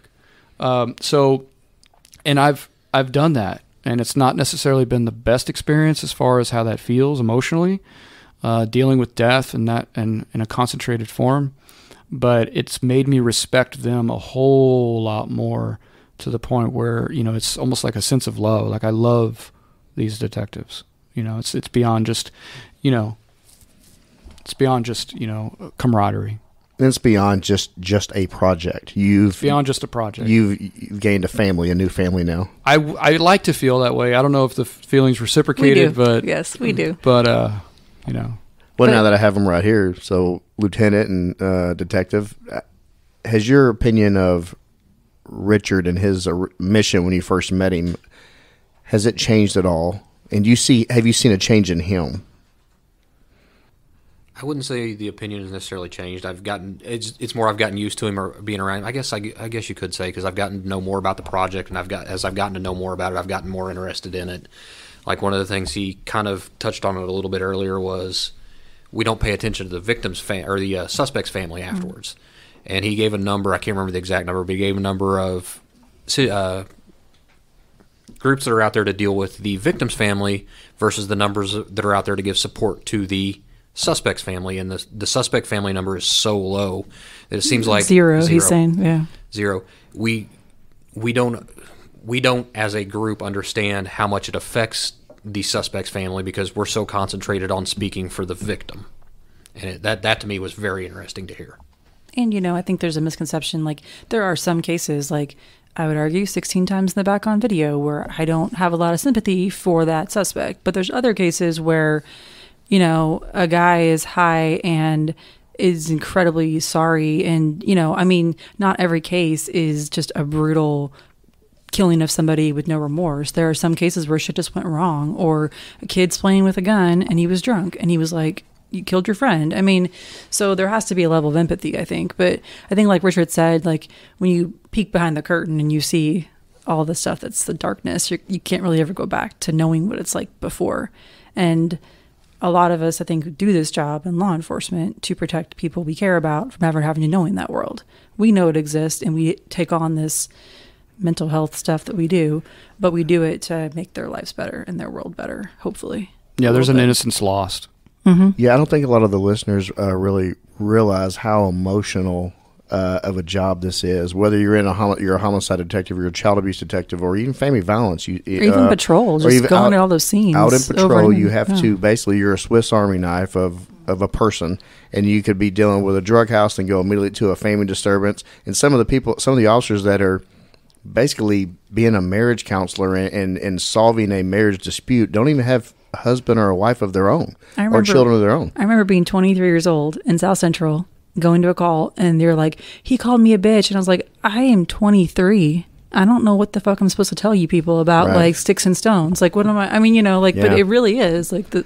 Yeah. Well, and then somebody, like, they have a child. I didn't have a child till late in life. I didn't know how to navigate that. I just had to make it up as I go, and then go right from.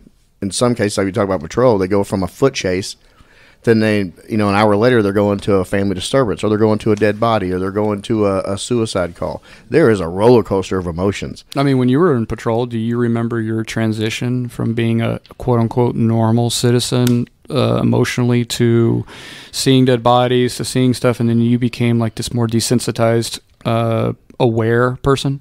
I do, actually. Well, see, I had some level of exposure before because I worked at Terrell State Mental Hospital. Okay. And that was, I think that kind of prepped me, but it didn't prep me, all the way. But I do remember seeing the first dead body. I remember the feeling and just, the widened eyes and kind of shock. And then after a while, it become normal. And I'm sure that's changed for you. Absolutely. I mean, how do you deal with seeing the grief and seeing the violence, and we all have, you mentioned the anxiety. We all have anxiety, and we all have moments of sadness and depression, and we have to battle through it the best we can. How do you deal with all this?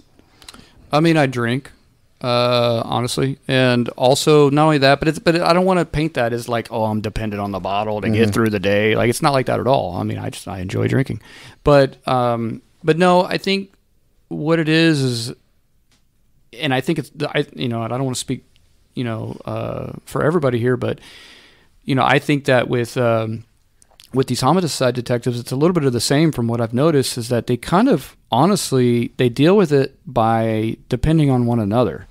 We go on scenes and we're, kind of making jokes a little bit and laughing and, talking about other stuff. And, one of the things that homicide detectives love to do is tell stories. They love to talk about other cases or whatever. And man, this time, do you remember this reminds me of this other one? And they're like, oh yeah, and that kind of thing. And there's like, I guess you could just chalk it up to camaraderie, but what it is it's just like this relation that they all have with one another, that they can understand one another, because they've seen it all. And I felt like I had that after the first month and a half with these people. I mean, I felt like, I could go on scene and notice things with them, and we'd make jokes about stuff. Oh man, wow, that's terrible. Or, whatever. Not in a heinous way, but not in a callous way, but, I guess what I'm saying is that it just, I don't know what I'm saying. No, I get it. And you have. I mean, he's up in the office with us, and he's just in the little circle with us, like story time with Jeff and all the other things we do, and he just jumps right in. I mean, it's like he's part of the group. I mean, honestly, we forget because we're so used to him being there. Well, he goes from being part of a village, now he's part of a different kind of village in Dallas PD and the Homicide Unit, and he's learned so much from y'all, just as you from him. Mm-hmm. I can just see it in Lieutenant's face when he's talking about the perspective of the family, nobody taking into account the family of the suspect. And I want to make it clear to everybody who's listening, and not just here or anywhere, is that this project specifically is not about homicide detectives. Okay, it's about homicide. It's about how homicide affects us as a society. It's a societal phenomenon. So in order for me to look at that, I have to look at it from a 30,000-foot view, and I have to look at it in three parts: victims and their families, perpetrators and their families, and then those who are caught literally and figuratively in the middle, and they'll be in the middle of the book, the investigative part. So you have the homicide detectives, but I'm also I photographed the medical examiner's office, I photographed the anthropologists, I photographed some of the PES girls that are out there doing crime scene because they have to deal with it, the body snatchers that come and get the body, so I'm photographing them, everybody kind of doing all this that relates to one event. And so how does this homicide how does the act itself affect all parties involved? I don't care about case-by-case basis. I'm not going to be following a particular case. It's about how the act itself as a societal phenomenon affects us as a people, as a society. It's incredible. Lieutenant had this idea for this episode, and I can't thank you enough for bringing this up and bringing you here to sit behind this mic, because you're a incredibly impressive human being. Wow. I mean, really, what you're delivering to society it's invaluable, and what showing a peek behind the curtain of anything is impressive and important, but doing it with homicide, because there's not anybody in here that hasn't experienced death. in some way. We've just experienced a lot more. What keeps driving you to immerse yourself into these projects? What drives you? I'm just driven by this sense, this belief that I have. I'm convinced, because I've witnessed it many, many times, but I'm convinced that if people just listen, empathy is an idea. It's impossible to put myself in your shoes, right? I can imagine what it's like to be you. I can imagine what it's like to live your life and for you to go home and make love to your wife and all that stuff, but I can't be you. It's impossible until we figure out how to mesh my brain into your body. That'll never, ever happen. So all I can do is use the tools that I have available. And for me, photography is that strongest tool. It's my hammer. It's my anvil. It's more powerful to me than writing about it. It's more powerful than doing video. To me, photography is my tool. That's my hammer. And so for me, everything always boils down to how can I accurately make this group of people feel as close as possible to what this group of people are feeling. Okay, so that's my whole goal. Now, regardless of what the situation is, whether it be homeless people living in Vegas or whether it be homeless children living in Texas, in Dallas that I photographed for 2 years, or whether it be, whatever the case may be, it's about getting this group of people to understand and maybe possibly have a sliver of feeling about what it's like to be these people. Okay? So that's my goal in everything that I do. And I refuse to get in even though I'm in the middle of projects sometimes, I'm like, man, why the fuck am I here? But I just continue to push forward at the hope that one individual later on will see those images and be like, okay, now I understand. This changes my viewpoint on this. And if I can do that to one person, 5, 10, 15, 20, 50, 100 years down the road, then I've succeeded. And I told that to Bill Shapiro too recently. I was like, you have to, as a photographer, a documentary photographer, understand that you have to take the risk of suffering in darkness as a photographer, not ever seeing the fruits of your labor. You understand? So I may die 20 years from now or 5 years from now or whatever, and my work is not impactful enough until 50 years from now when my archive or whatever gets rummaged through or somebody picks up my book and then it becomes this other big thing, a movie or whatever. Okay?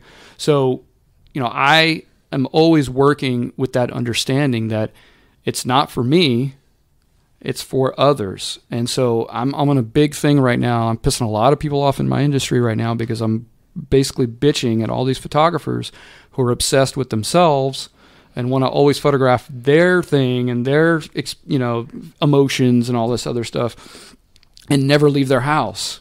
Okay, they just want to photograph themselves all the time or do self-portraiture and, this is when I was sad and this is when I was happy. And they're making big art projects about it and selling prints for $10,000, $15,000, $20,000 each. I don't care about any of that bullshit. Okay, my work is for others. I work primarily in the service of others. And so, I could give a rat's ass if anybody, this is going to be a little lewd, but I'm not here to sign titties. I'm here to create a document that will be used for educational purposes, either personal or on an institutional level later on.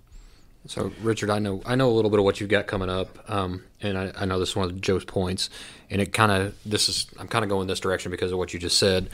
You talked about hopelessness earlier and where you came from and being a high school dropout, and I know that you're about to go do a lecture at a Ivy League college. Is there anything you want to say out there for kids, that came from your same upbringing, the kind of circumstances you had of being a high school dropout, some hope you can give them that maybe one day they'll end up giving a talk at a Ivy League college? Yeah, Lieutenant is referencing, I have a speech coming up at Columbia on March 28th at 6:30. So if you're new, well, this won't air by then. But anyways, that's a good question. I mean, I would say that it's too easy just to say to not give up, right? I mean, everybody hears that, and the people who need to hear that, they've heard it already too many times, and it doesn't mean anything to them anymore. So I would say that in that situation, if you're in a situation like that, to understand that the potential of you is greater than what you are up to this point. So you have a whole lot of room to grow, and you have a whole lot of space to gain knowledge and wisdom before your story is over. And it's up to you whether or not you want to end that prematurely.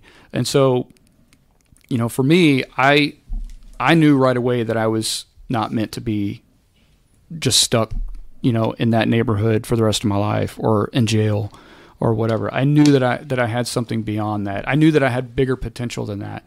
But I had to have people who came to me in the right time in my life to help open that up to me, like Bonnie, my ex-girlfriend, who basically signed me up for college without me knowing about it.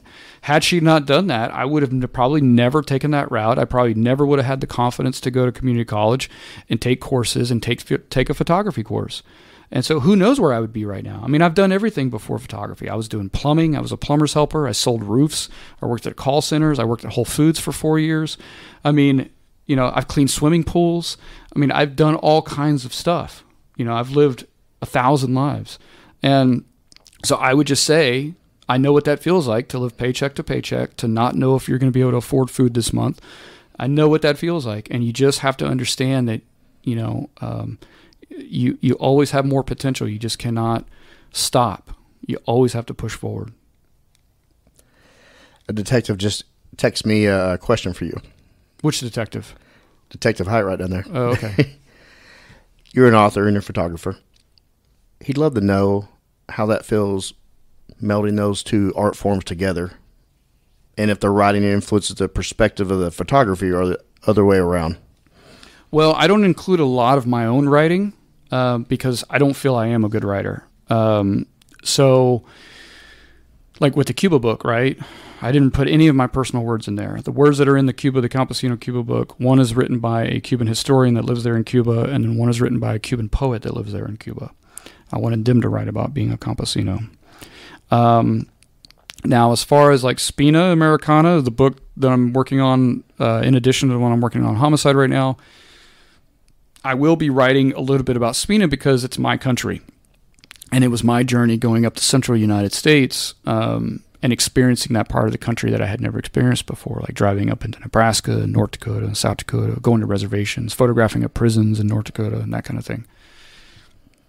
Meeting a bunch of Native Americans. And so I'm going to write about that experience, and who knows, the publisher may include it, he may not include it.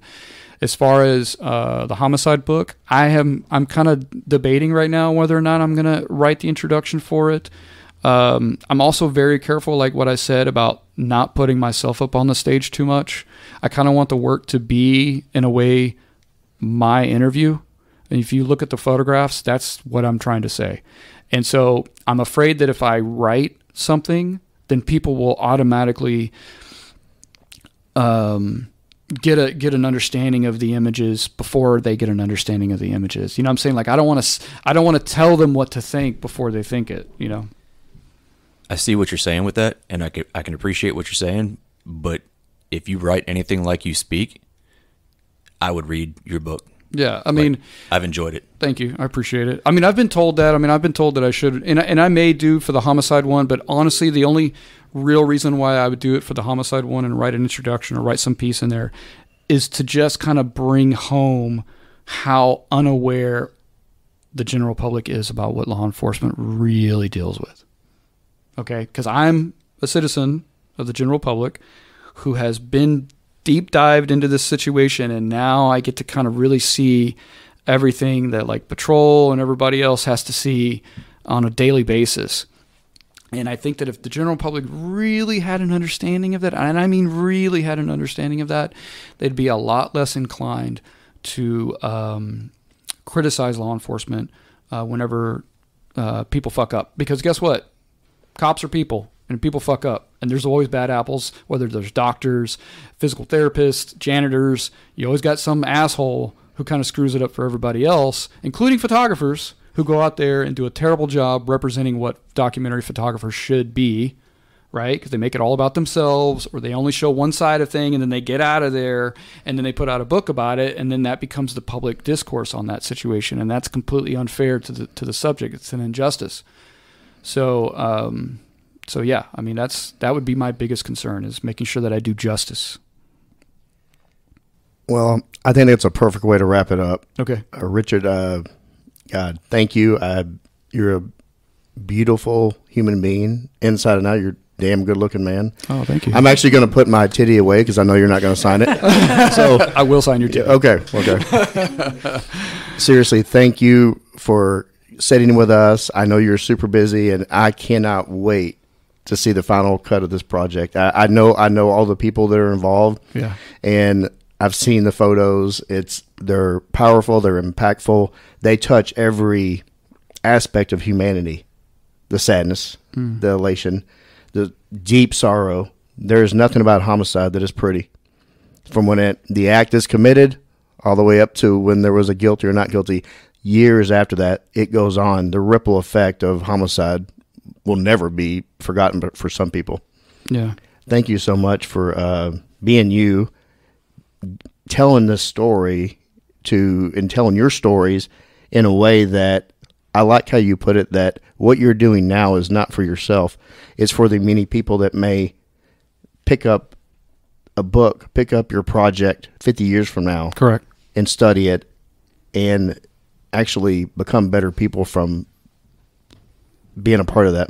Yeah, I mean, I'm trying to not just bridge the divide between the general public and law enforcement, but I'm also, as far as the homicide subject itself, I'm just trying to get, if it helps prevent a homicide, then you know what? That's awesome. Somebody looks at this book and says, man, there's a lot involved in this, that hopefully it prevents something in the future. And if that's the case, and I'll never know it, but hopefully if that's the case, then everything was worth it. So thank you for having me, and I'll come back whenever you want, a year or so from now, and we can kind of see where everybody's at, and hopefully these two can join us. I'd love that. No, I have no doubt that you're going to be. I would love to have you back at a different time, whether it's about part 2 of your story or what new project you're out there. Sure. I got a doozy coming. Oh, I can't wait. Yeah, I can't wait. You want to talk about that real quick? Well, so I'm finishing up Spina this year, Spina Americana, where I'm photographing the central U.S., and then I'm finishing Homicide hopefully this year. I'll be going to several prisons across the country and interviewing and doing portraits of convicted murderers, and then hopefully photographing their families in their states. So Montana is one of them, Illinois is another one. So that'll be the third phase of this project that I'm hopefully wrapping up in it by the end of this year.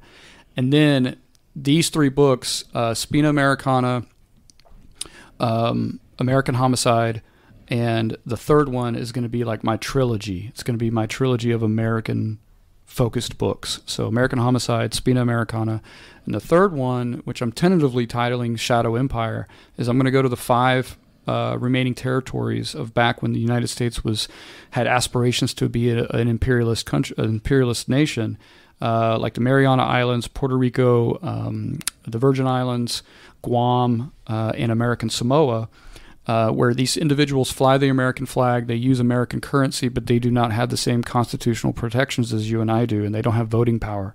So then essentially they're owned by Americans. They don't have independence as a people, but they also contribute the vast majority of their populations to our military.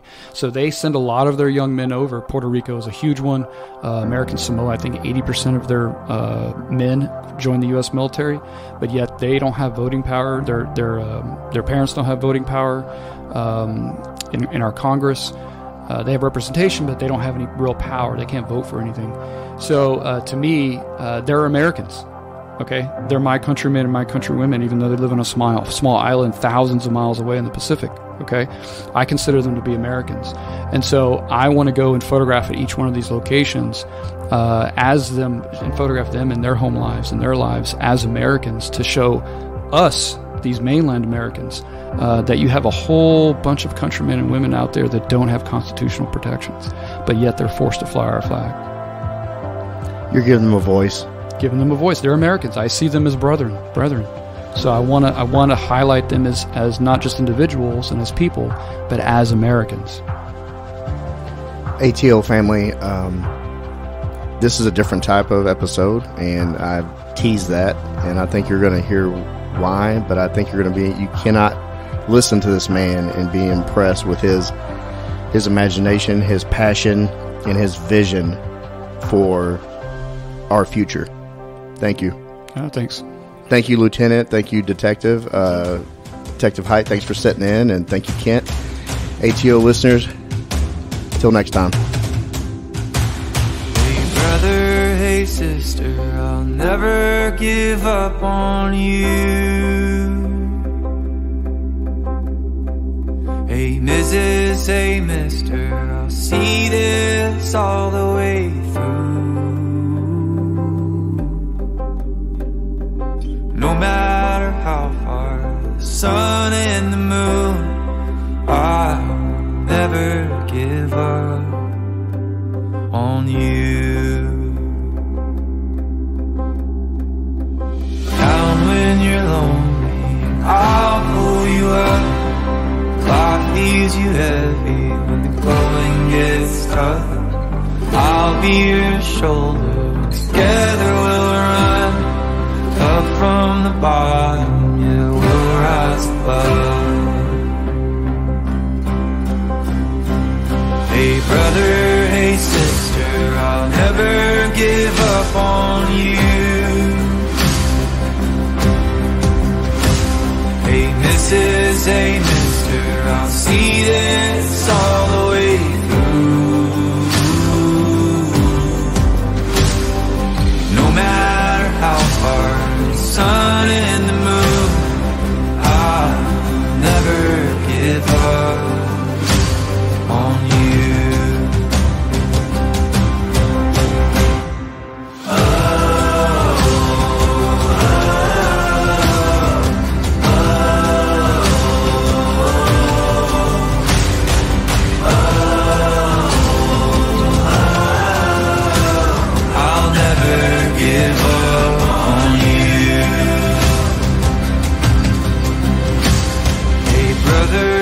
Sister, I'll never give up on you.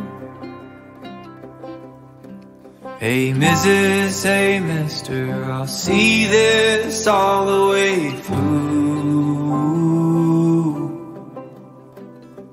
No matter how far, for the gold and the blue, I'll never give up on you.